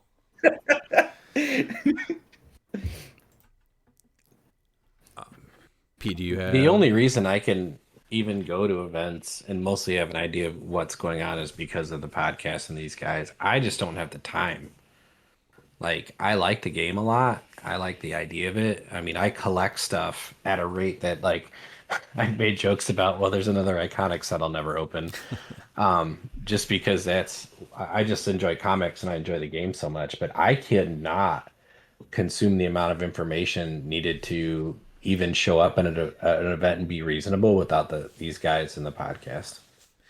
So it doesn't make me a better player, because I'm still a terrible player who makes bad decisions and rolls shitty, but it does keep me at least intellectually in the game. So here's a fun little fact too, and I don't know if Pete, you even remember this, but when we got into cliX, it was definitely at a weird time for me because I think Oliver was like just born, and so we had a lot of downtime. I think so, right? About 8.5 years ago. Yeah, I was gonna say. Yeah, I think he was just a few months old when we started playing. And because you guys just started after I did, basically, because I started Mighty Thor, which was end of 2017. I think you guys started 2018, maybe. Avengers Infinity was our first set. Yeah, that was the first set that launched. So it was just a couple of There's just a couple of sets after, because I think the only set between Avengers Infinity and Thor was XXS, right? I can tell you. Let's see. So there Only was full set. It was Gotham Girls and Xavier's School, yeah, and Star Trek, I guess, if you count that as a full set. But it was Harley Quinn, and the Gotham Girls, and then Xavier's School, Okay, but and then it was Avengers Infinity. Yep. But at the time, we started playing. Like, I was fully expecting this to be just like an occasional hobby. Like, I really wasn't playing video games that much. Had a lot of other stuff going on, and so Pete was like, "All right, we're gonna start doing events, and we're gonna be doing this." And then I was like, "Oh shit, someone's up for actually like being competitive again." Because I used to play like Halo competitively, and I used to try to get any kind of hobby like that. So I was doing, I even tried Magic out for a little bit. It wasn't that fun though, so I dropped it a few months before that, and I probably only played it for like a year. But Pete was all into talking about traveling for events. He found out one of the local venues that was super close, like a 10-minute drive, was actually the place that hosted states events and rocks and all that stuff. So as soon as he said those words, then it was full speed ahead, and I kind of have pushed us ever since that. Do you remember that, Peter? No. I feel like it was in we our were off kitchen to the races. When you said that. Yeah. We were in our kitchen. Yep. And yeah. No, it just seemed like it was something that married things that I like. Like I enjoy games a lot. I like games. I play a ton of games with my kids, video games and tabletop games, because I like the fact that it's a mechanism for them to think critically inside of a complex system. And so I've always been attracted to games, and this is a great game, honestly, and it's based on comic books. And it lets me feed that collector need that I have, that I think most of us have that are involved in it. Yeah. It's literally, in my mind, it's literally chess with superheroes. I'm like, it's the merger of like a high skill game that takes, like a level of that critical thinking, but then like merges the other thing that I really enjoy, which is like comics and superheroes and stuff. I'm like, that's a perfect, like, what, peanut butter and jelly sandwich? That's to me sounds great. So yeah. And I collected, and I love to gamble too. Like, full disclosure, like if my buddies, like, and Redmond knows that we would go to casinos and stuff and go play. So we've gone to Vegas. I mean, like, I have loved doing that. So. Yeah, and I used to collect Transformers way more than I even do now. So I have this massive collection, and once I found a game that had these little minis that you could also collect, and it was a game, I was fully on board. I'm definitely a gambler, but only on the table. It's like, how many times can I survive by like the skin of my teeth? All right. The monthly has strong Fortnite feels. What do you think the most realistic way a format like this could be officially implemented? Yeah, that the Storm idea definitely was heavily influenced from that, for the obvious reason of corralling everyone into like a smaller point and just force interactions, prevent camping, even though that's still one of Pete's go-to strategies. I would just you like master to point camping. out. Stop it. Let's not forget about this. No, I don't think so at all. Come on, man. Like, Rewatch you need footage. to start owning up to it. I disagree fully. It's a perfectly reasonable. It's a perfectly reasonable strategy. Yeah, you made a fire. You put up a tent. Your and you lantern stayed. barely moved last month for a good chunk of that game. Yeah, let's not forget when you played in Jotica. They were great. Yeah, they moved in. Because you can't. I was the first person to even get into the bunker, because I was right up there in the action. Yeah, and you just show people how to play hardcore camp style. No, we'll see how the next one goes. I don't think so at all. I'll have to point it out, I guess, in different points of the game. We'll see how it goes. Oh yeah. I mean, there's a time where you just can't throw your team out there. It's just a disadvantage. That's different than camping. You can move in, but yeah, I mean, when the game first started, there was no disadvantage to just throwing out zero-pointed pieces across the board. So why would you do anything different? So, I think it's actually pretty easy to officially implement it. When you look at the length of a tournament, that's the length of a monthly, and so you can that's going to be. Your pricing is going to be based off of your placement. So if you have 8 people on a map, with those maps built in, that's going to be essentially the entire tournament. I feel like it could be easily, and I'm not saying that many people would want to do this, but it could be like a multi-day thing, and you basically just have rounds. You have like 8 people on a map for a day, and then it's over, and then those people, the top, or the people that won each one of 4 those tables or something. Yeah. Or you have 8, 4 tables, and then that's the final 4 to be on just a regular size map or 2 maps. I feel like it could still be timed a little bit more for something like that, but yeah, I could see something like that. Just to speed it up a little bit. Yeah. In order to pull this off, I mean the rules, and Redmond updates the rules, and there's a lot of discussion after things, or like we figure out there's a bad interaction or something. And we play with pretty our group is high level players. Like people will find something that gives them an advantage, Harris. And so Man. there's been some things that have had to come down, but you just really have to have a group that's consistent and committed to giving the time to each other. Yeah. And understanding that some things are just too powerful for it to have errata things that's needed for it, and to just ban things. Yeah. Because of you what have it to have does brings to the game. A group that wants to play together and want to have fun versus just win. Like if you get that kind of toxic mentality where I just need to win no matter what, and like it's just not going to be fun for other people. Like the fun part about the monthly is you see pieces like Dan's played some trash like Scorn that destroyed my team, and I would have never looked twice at that piece, But that's the fun of the monthly is like you get an idea and you build into it, and it plays out completely different than any other version of HeroClix because you don't have one opponent. Yeah. You have 7. I like how that was. Sometimes your enemy becomes your friend. They become your enemy again, and sometimes you're just pissed off at them, so you shoot them in the back when you get a chance. So I like that was the piece that you were mad about when Primus came in and hit Vision for 8. It was like, here's 8, but Scorn's the bad one. Well, Scorn set it all up. That was the problem. Stupid piece. I think officially, if you do even just like 2 maps and 4 people, it could be a little bit more of like an official thing, as it'll be a little bit shorter and still do the storm, just have it come in a little bit slower. But yeah, I think you need to just be a little bit aware of how some things are a little bit stronger in that environment, and just have a healthy ban list on it, and even just adding the special rules kind of keep it interesting. Every month now we have something that's like an additional rule for that month, and I think this year I finally nailed most of them down and finalized them all. So I think next year will be the first year where every month has something. Yeah, I think what was the favorite one? I think Cosmic's one of the most. I really actually liked Monster Month this year. That was dope.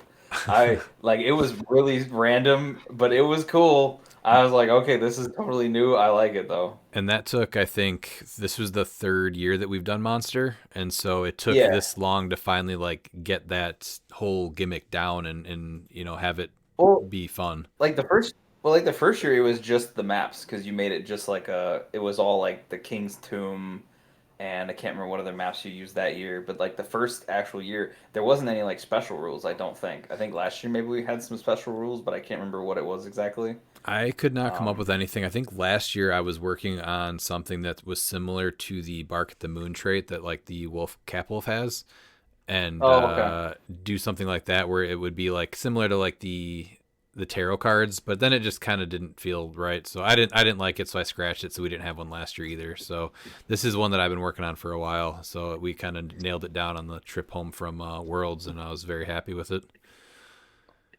Yeah, the game effects for the monthly, like whatever the rules are, and the tarot cards are a huge part of why the monthly functions too. Mm-hmm. Because the whole game state changes every round. Oh man, how many times has the death card come up and just completely skewed a game? Yeah, there are definitely cards that people fear more than others. In some months, it's really not that big. Some months, it's huge. You could find, I mean, to answer the question, you could find a version of it that works through your local group. I mean, we have a huge benefactor in the fact that the Redmonds are willing to give up their home and, we all bring food or kick in on food, and he's made a thing to where he makes the maps and he does this and he designs this, and he also owns like 7 of everything in HeroClix history. So it's great that way. So yeah. And I guess mean, honestly, there's a it reason depends on how he's saying officially implemented. If he means like at an actual like tournament event, that's one thing. But just having like a set bunch of rules where you could just look up and play them with your friends, I think that's a lot easier. And I'm actually going to do a video for what will be season 3 for us. For nice. starting in January, and just kind of explain all the rules and all of that. So. I mean, WizKids has a version of it with just battle royals. You just make a bigger battle royal. It's right? similar, yeah, but it goes like so much into that though, because battle royals are typically sealed, and this is very particular, right? Where you're building a team. It is in a way golden age.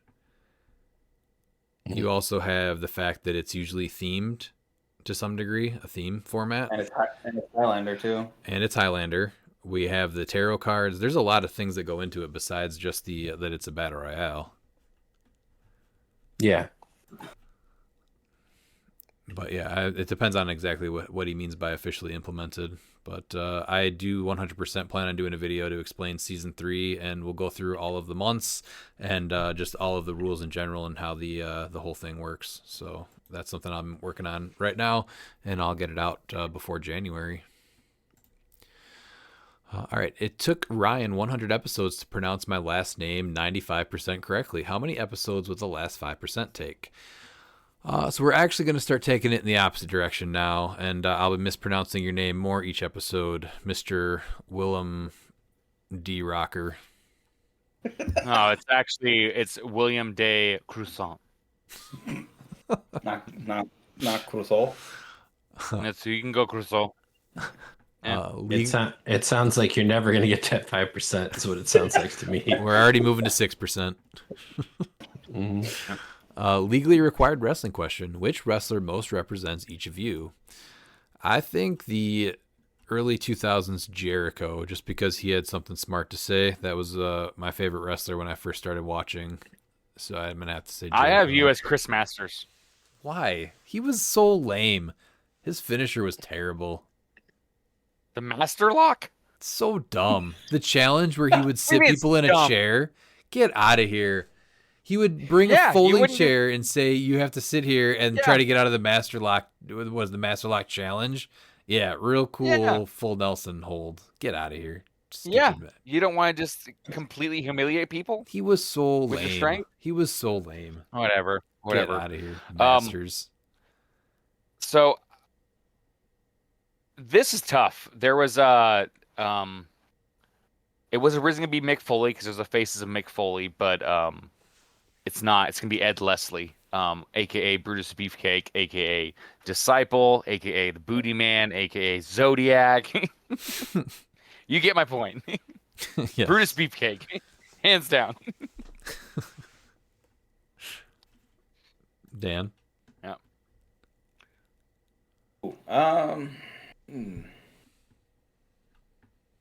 Probably HBK. I don't know. It just seems like the easy answer.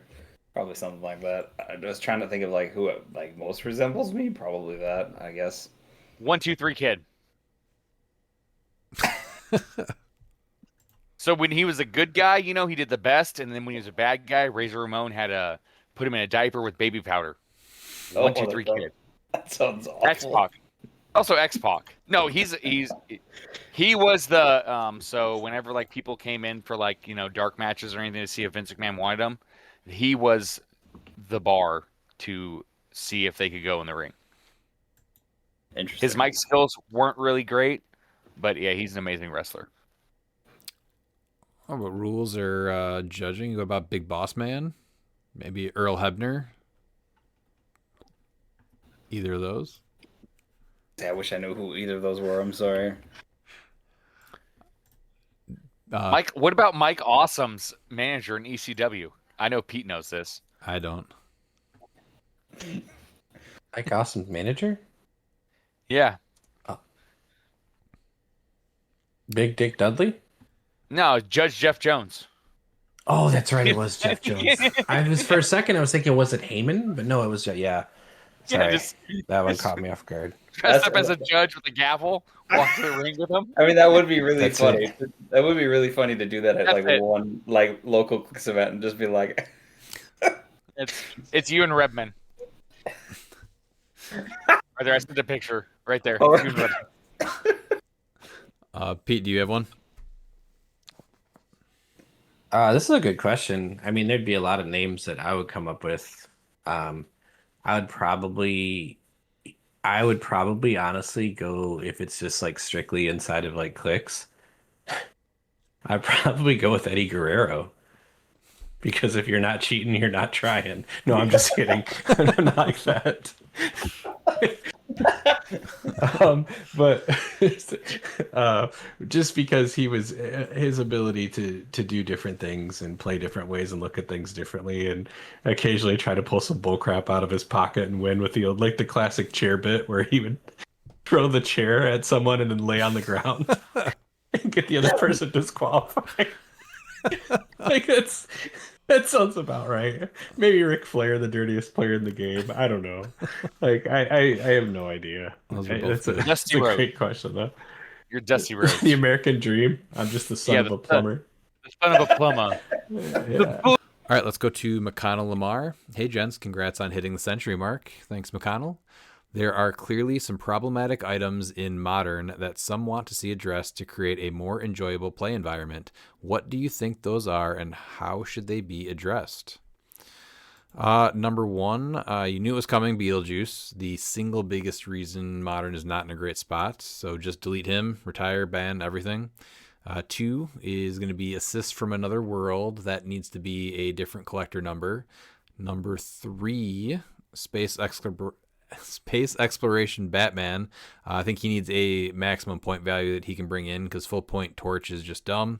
And then still going to say Ares, and I am finally seeing and hearing more people agree how stupid this piece is. What do you guys think? I agree with most of those. Okay. Do you disagree with any of those? I think Space Batman is just standard character.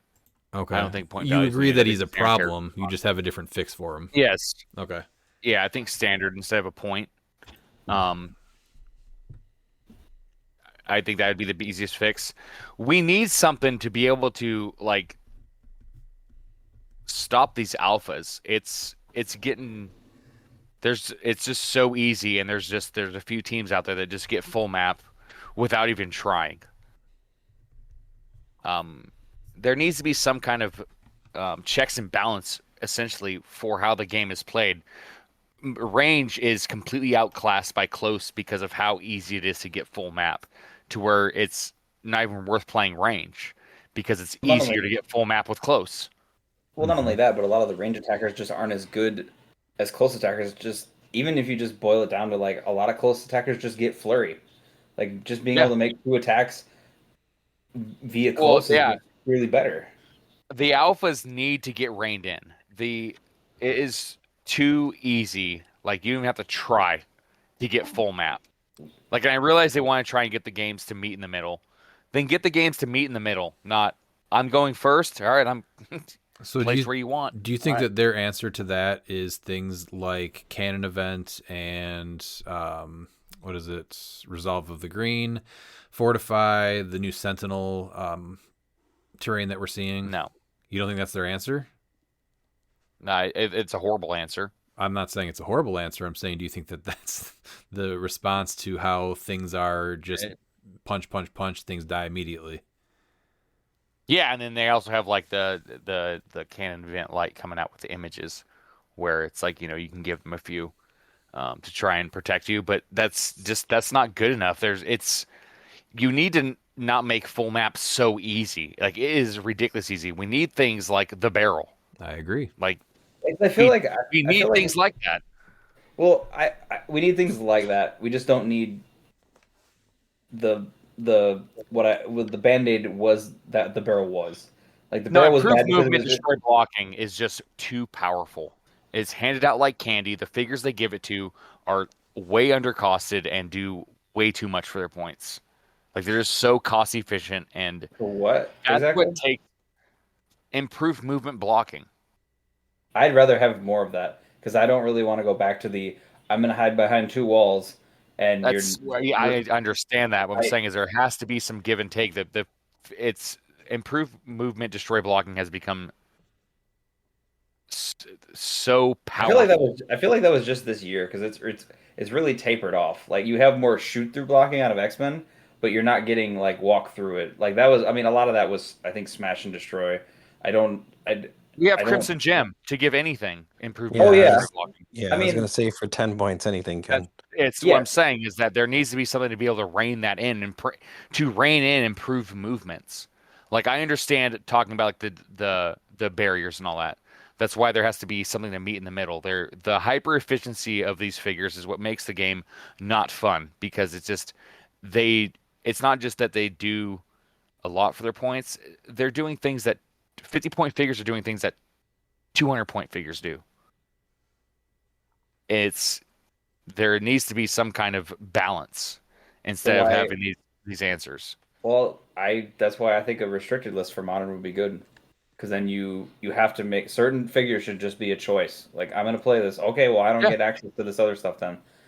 Modern is you can just pile on everything, and I think that's part of the problem is you can just pile on. So that's all you're gonna do. You're gonna pile like that's a couple of my teams for modern. I'm gonna make sure that I'm gonna pile on enough that you're like specifically just for like the Chair Panther matchup. I got enough on my sideline. Like, what do you take from me? Because everything's a rough choice of what do you take because I've still got other options that are going to hurt you just as much. It's getting to the point now where it's starting to feel like when I first left the game, when they were bringing in these feats that sounded good on paper, but there's easily exploited and just make things that were already too good so much better. And that was a dark time in cliX. People can say what they want about how the pre-card era was fine. No, it was not. The feat cards were that was like ridiculous. protected and stuff. Oh, that was terrible. Yeah, and I remember that. that's what these one shots are doing now, and it's getting to a point where it's pushing more people away from the game than it is bringing them to the game, and I think that's bad. I see. I like the one shots because it's a one time you get it for like a singular turn or a singular instance, and I feel like in that sense they are better. But I know that obviously there are still like outliers in that like sense. Well, you had those those feats that like protected that were only once per game. I know, but you had stuff like that. But it's I know you had some of them that were all the time, like the regen one, where you just always had it and you always had it as free essentially. Yeah, but it's just that there's certain things that you have things that like finally make certain characters playable, but those same things make things busted that shouldn't exist. And like you said, that's where I was getting at with the restricted list. That's why it's needed, and that's what you're seeing in silver. Yeah, you'd need certain combos should not exist. Okay, it's when you have like a lot of the, I guess I don't know who's designing. I'm guessing that they don't play the game because it sure as hell doesn't look like they do, or they don't understand like actual balancing or anything on how to try and keep a healthy format. At Worlds, we heard like they're happy with the health of the format. With what?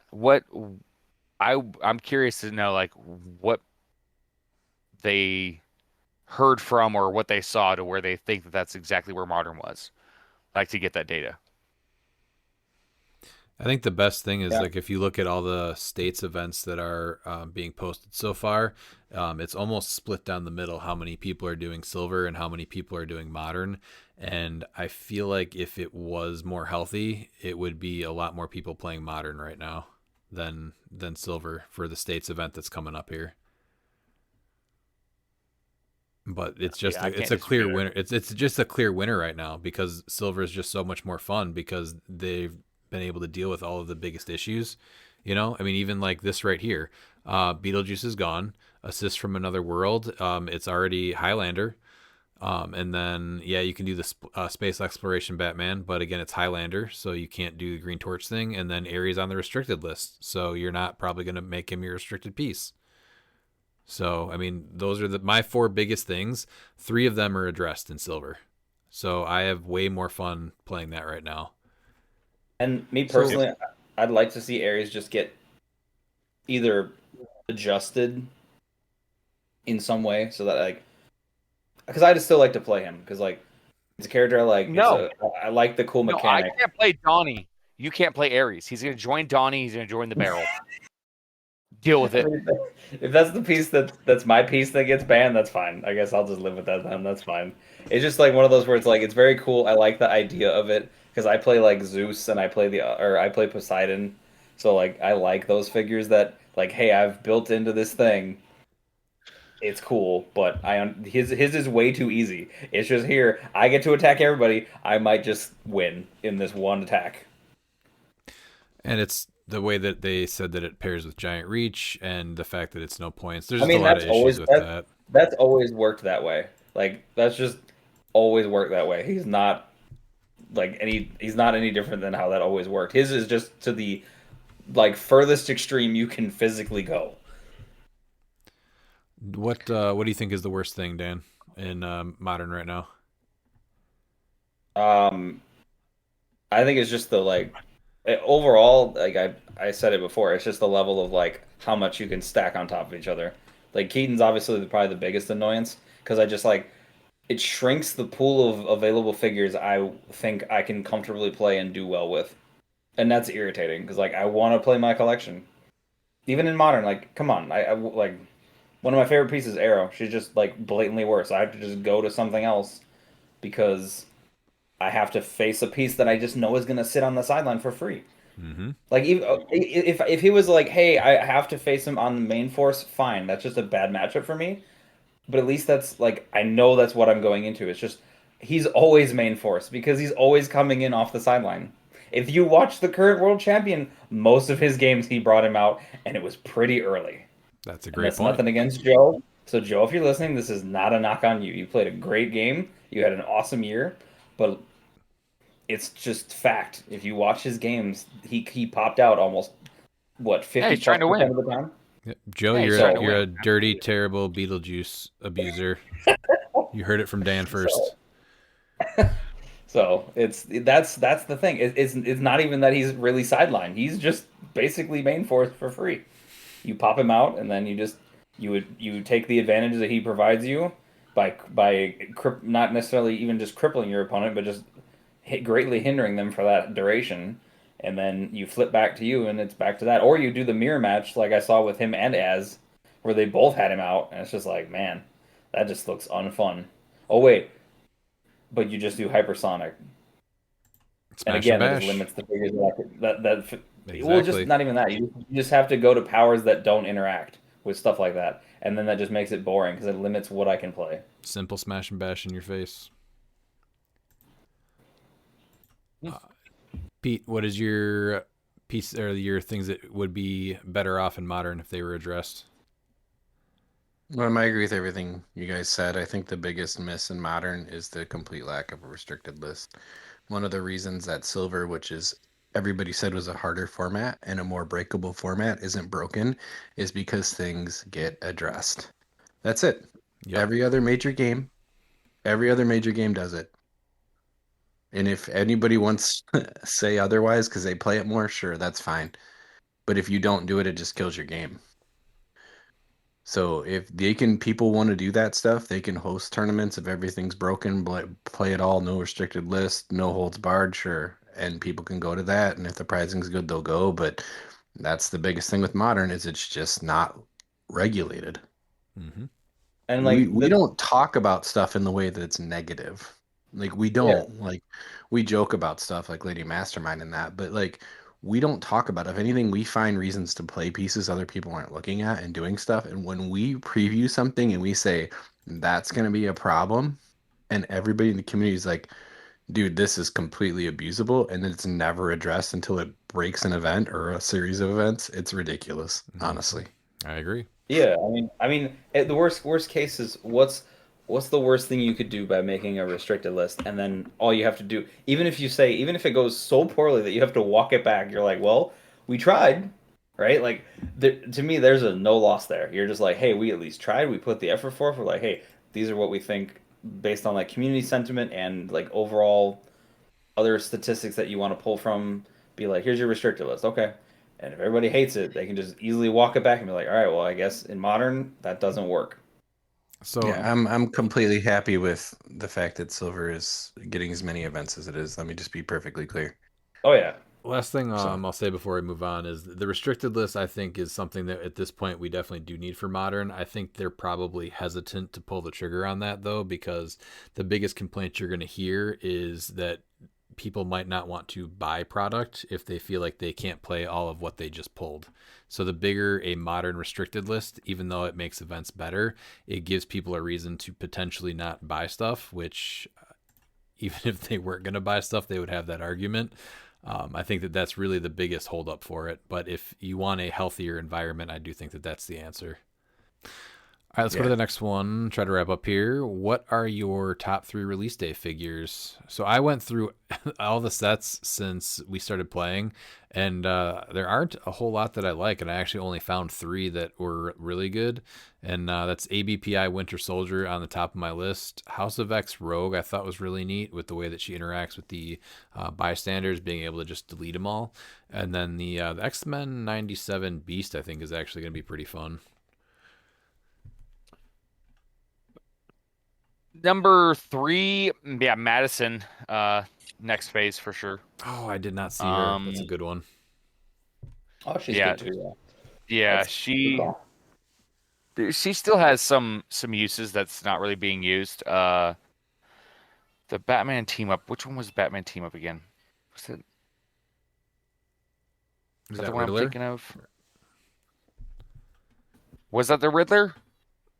Was No, it or that, no? that was a legacy card, wasn't it? No, I don't believe so. Who was it? It's. Oh no, the who was the release day for? Notorious? No, the Batman team up. Did they even have a? It's usually the 100, I feel like, or it's right. The It's right around 99. there. Or the 90. Is it the 99? I thought it was the It was 100. Scooby Doo. Oh yeah, the Scooby Doo. Yeah, no, that one was fun, but probably Absorbing Man number 2. My number 1 is from Disney Plus, for sure. That's Spider-Man. I played him so much. The one that has the stop clicks and makes the bystanders. Oh, okay. Yeah, I never did. Because he encouraged you to play unthemed. And so I gave him the Mystics ring. And it was so much fun playing him with those stop clicks. Trying to see where he I'm pretty sure he encouraged you to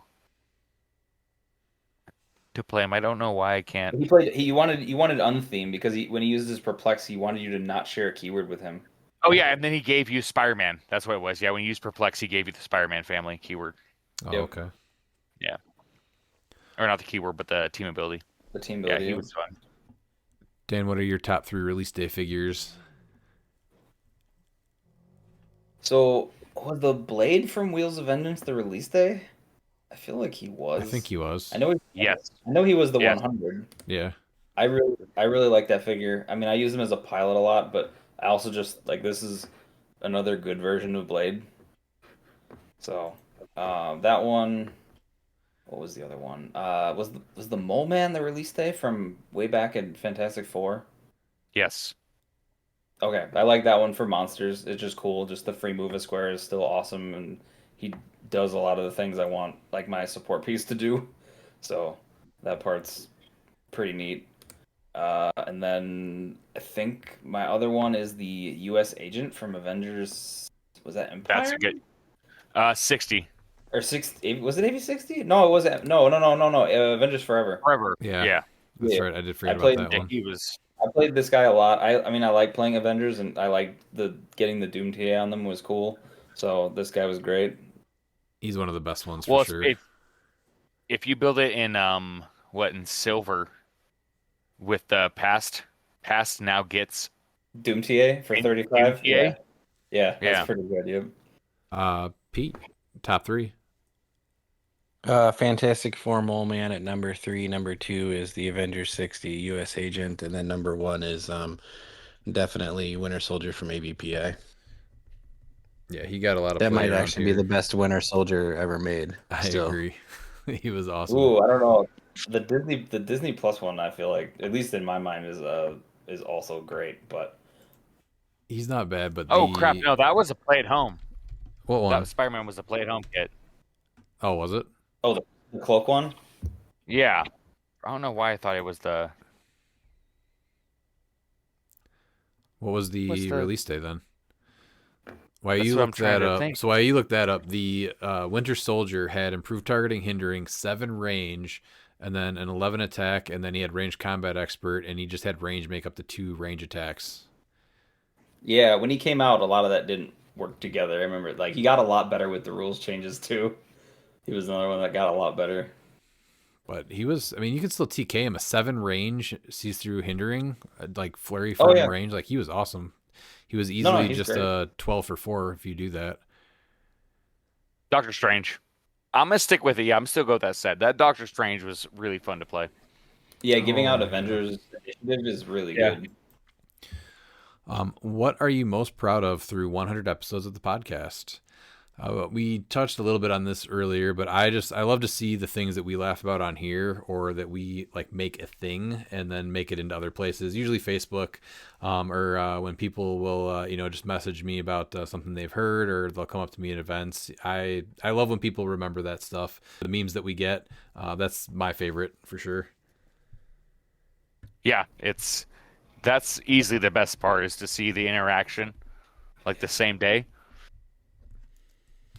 I do enjoy that now that I've been traveling more this year for events and stuff. That's been wild to have people be like, "Hey, I heard this on the podcast," and I'm like, "Oh yeah." Or thanks. just throwaway lines that just get brought up like for next questions, like when I was brought up the childhood memory of me and my brother, and then they asked if you would eat a cat turd. Yes. Things that repeat the next episode. Yeah, we don't even try. Yeah, it's just something like, oh crap, I forgot I said that in that 9-hour episode. Dan, did you have something else to add to that? No, I think that's probably the biggest thing. Like when I went to H for H and I got called the handsomest man in HeroClix just randomly, I'm like, "What?" He's like, "Yeah," and I'm like, "Oh, that's right." Pete? The thing I'm most proud of is honestly just the interaction that we've managed to get in the community, that we've even grown around the podcast and Discord and all that stuff, and seeing how this evolved from an idea into what it's become. I'm definitely proud of my podcast mates and how they've taken ideas and branched out and shown their talents. You know, obviously Redmond with his videos, Miles with his videos, Dan taking a more active role in judging. So that's all cool stuff. All right, yeah. HeroClix podcasters are great for hearing other perspectives and about figures and interactions one may have missed or overlooked. That being said, do you think players rely too heavily on podcasts to guide them in terms of what game elements are good? I've always said listen to as many podcasts just to get perspectives and ideas, and there's not a one podcast that's the end-all be-all. There's definitely players that, they'll hear something and then they immediately think that's the best piece because it was said it is the best piece. And so I think that if anything, when you lean into one podcast too much, then you become a little bit more closed-minded and you don't get to hear other perspectives. So I think that it's definitely a thing that that is relied on. I mean, I still listen to other podcasts now. Like, it's nice to get another perspective because it'll be something I may have missed. I'm just like, oh, didn't even catch that. Cool. That's really neat. Yeah, the interactions are the biggest thing. So I don't need to hear that, that Prime Rogue is good. But it's the interactions and stuff like that I try to pick up on, and things that I know that will need to be known for events. Yeah, that's the biggest thing right there. Is hearing about good, but like hearing about combos and everything. Yeah, exactly. I think using podcasts as a tool, I think is absolutely what you want to do. But yeah, don't put all your eggs into that basket, because there's gonna be some things that podcasts miss. I mean, we've missed several, and that you think is good. And even if someone says it's not good, like by all means, be that person to prove everyone wrong. Exactly. I mean, how many times did people say, Zala was bad compared to Diana? Mm-hmm. Like, we didn't, But when you look at just like the Facebook posts and everything, like Zala was bad. Oh, I know you did. There you go. That's your where that there you go. That's it right there. That only changed. your whiff. My opinion changed because of the Amazon sword, the God Killer thing. That's it. Even though she JM was was already good before. destroying the entire year. Yeah. Sorry. He's the only person that did amazing with her. He was the only person playing her because everyone said she was bad. And That's he's true. like, you know what? He was at his meetings and he's like, hold my beer. I'll be back. Yeah. Pete. Yeah, that's exactly. Yeah, just don't. That's my favorite part is just just to hear the people's and like you said with the interactions, because I mean, people are gonna think outside the box sometimes, and you're gonna hear these like, whoa, I didn't even think about that, and then you use that to up your game. Yes, that's where it comes into play. So don't let it necessarily. I don't know if guide you is the right word, but let it inform you to become a better player. But don't let it be like your Bible of what you should play. I guess maybe that's... No, it's always it's a tool and it's a resource. It's not we're definitely not a gospel for sure. Well, we are. Oh, I will never say that about myself. I will gladly be like, no, I'm cool. I will probably be wrong. No, 75%. We encourage people to play what they want. That's over Yeah. the top. Pete, do you want to add on to that? I mean, I think if you take a game as complicated as HeroClix in its different forms and you listen to one source, it's not going to be great. So I think everybody hit it correctly. Like, listen for opinions, listen for interactions, listen for entertainment. But man, I'll be honest with you, they let idiots on podcasts. I'm living proof of that. So if you're listening to one podcast for anything and somebody's listening to me, I'm sorry, community. You screwed up. All right, here is the last question for episode 100. What are your hopes and goals for the next 100 episodes? So my biggest podcast weakness right now, and I think we've touched on this a few times tonight, is because we're really still starting out and getting the hang of this. I always fear we won't have enough to talk about for an episode. Obviously, that's never true.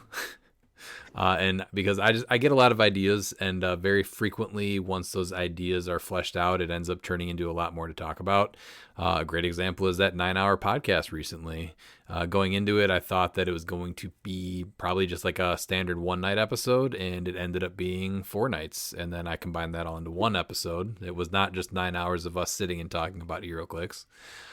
So I think we took a day off of work and we all just sat down and we're like, all right, let's bang this out.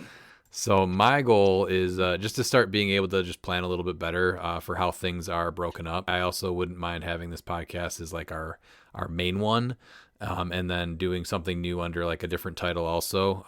But sometimes it's hard to decide if something should be a podcast or a YouTube video. And I've always and I've been more motivated to keep pushing the YouTube videos more recently. Mm-hmm. What about you, Miles? Yeah, no, it's trying to push the YouTube a little bit more. I know that, we do have a celebrity in our midst with Scott Norder, so definitely, because I have the most fun when I just do those. It's not even like an idea that's just been sitting in my head. Like that Nort video was just, I was driving home from work and I'm like, that sounds funny. And then it was just, okay, let's just turn on the camera and just record it, and I think that's where my best ideas come from, is where there's no thinking and it's just, what, let's see where it takes me. Mm-hmm. And so, yeah, doing more of that. I like it. Dan? I always want to be like the most informative I can be to people, because coming from like a space of just being like a judge now, or like, and because I actually was able to judge like at Worlds this year.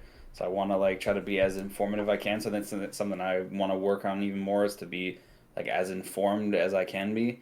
Like obviously I'm never gonna be perfect. That's just not a factor. But just be as informative as I can to people. Be like, hey, these are the things you might want to watch out from like an interaction standpoint. So just so people have an idea of things to look out for, especially with the constant influx of new things and new mechanics that that come in. So All right, Pete, bring us home. Man, I have no idea. I didn't have any goals for the first 100 episodes. What?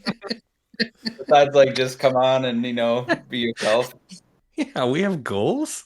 I don't know. I just get on because I don't need Redmond showing up at my door with sleeves on. So, I guess I don't know. Continue to be entertaining, try to be informative, not take ourselves too seriously. And maybe I will get one of my alter egos out. I have purchased costumes, so maybe it's time they need to make an appearance. I think it is. Miles, any final thoughts? Looking forward to the 9th to celebrate North's birthday, and then looking forward to another 100 episodes. Looking forward to silver practice this weekend, and going into the CCO and then States. Looking forward to the upcoming CCO, the monthly. A big thank you to our teammates, all of them, who make this game so fun to me. A big thanks to the podcast mates who keep me interested and lighthearted and give me one night a week to just kind of unwind and have a ton of fun. And a huge thank you to the community for supporting this nonsense. You guys are the best. For sure. Yeah, this was another episode that I thought was going to be about 45 minutes, and looks like it's going to be about 3 hours and 30 minutes. So thanks to everyone that wrote in and was a part of our 100th episode, and looking forward to the next 100. And remember,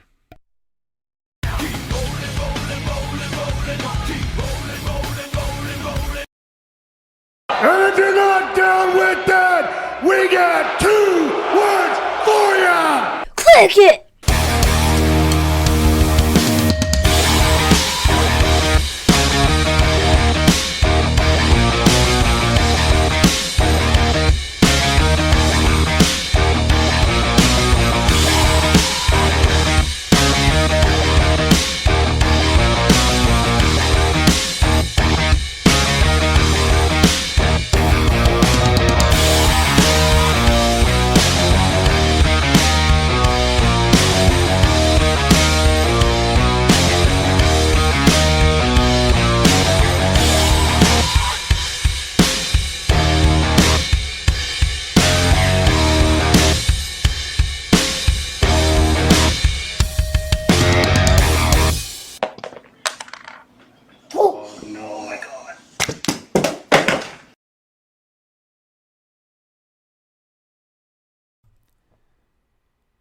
on this episode's super secret hidden bonus segment for episode 100, I decided to dig out some older clips.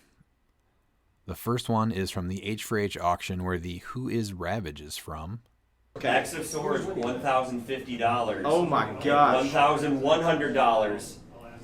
Who is Ravage? And also the clip Pete sent over extremely fast that he obviously keeps handy from an episode of Critical Clicks right before H4H. What's his team name again, Lucas?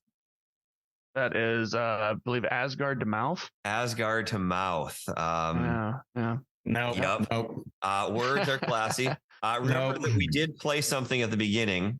Scott, if you want earmuffs, that's fine. But he wanted one simple message about Ryan Redmond.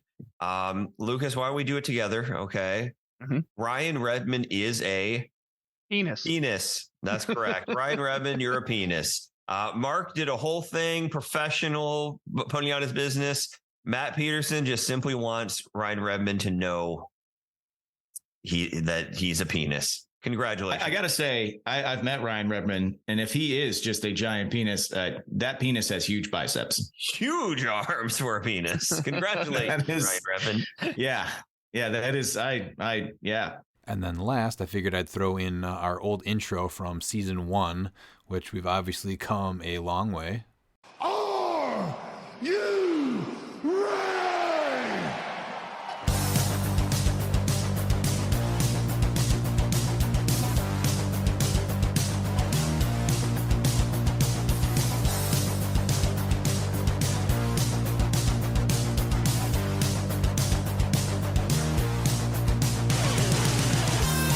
This is the D-Generation Clicks podcast.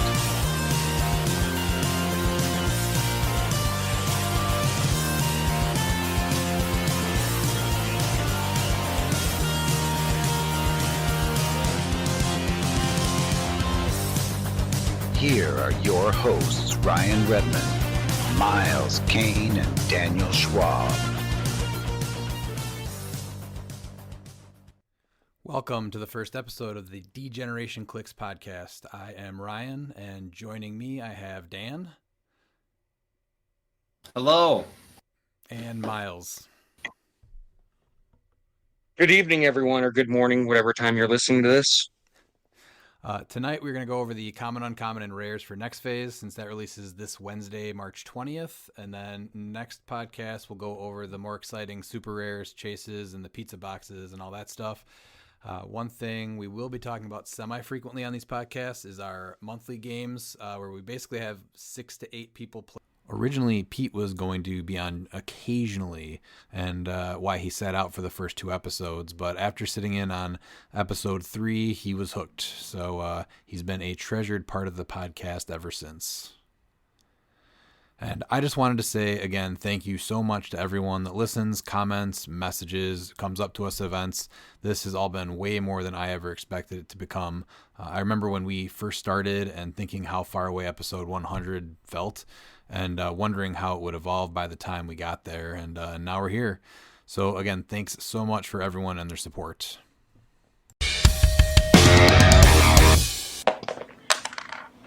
Oh no.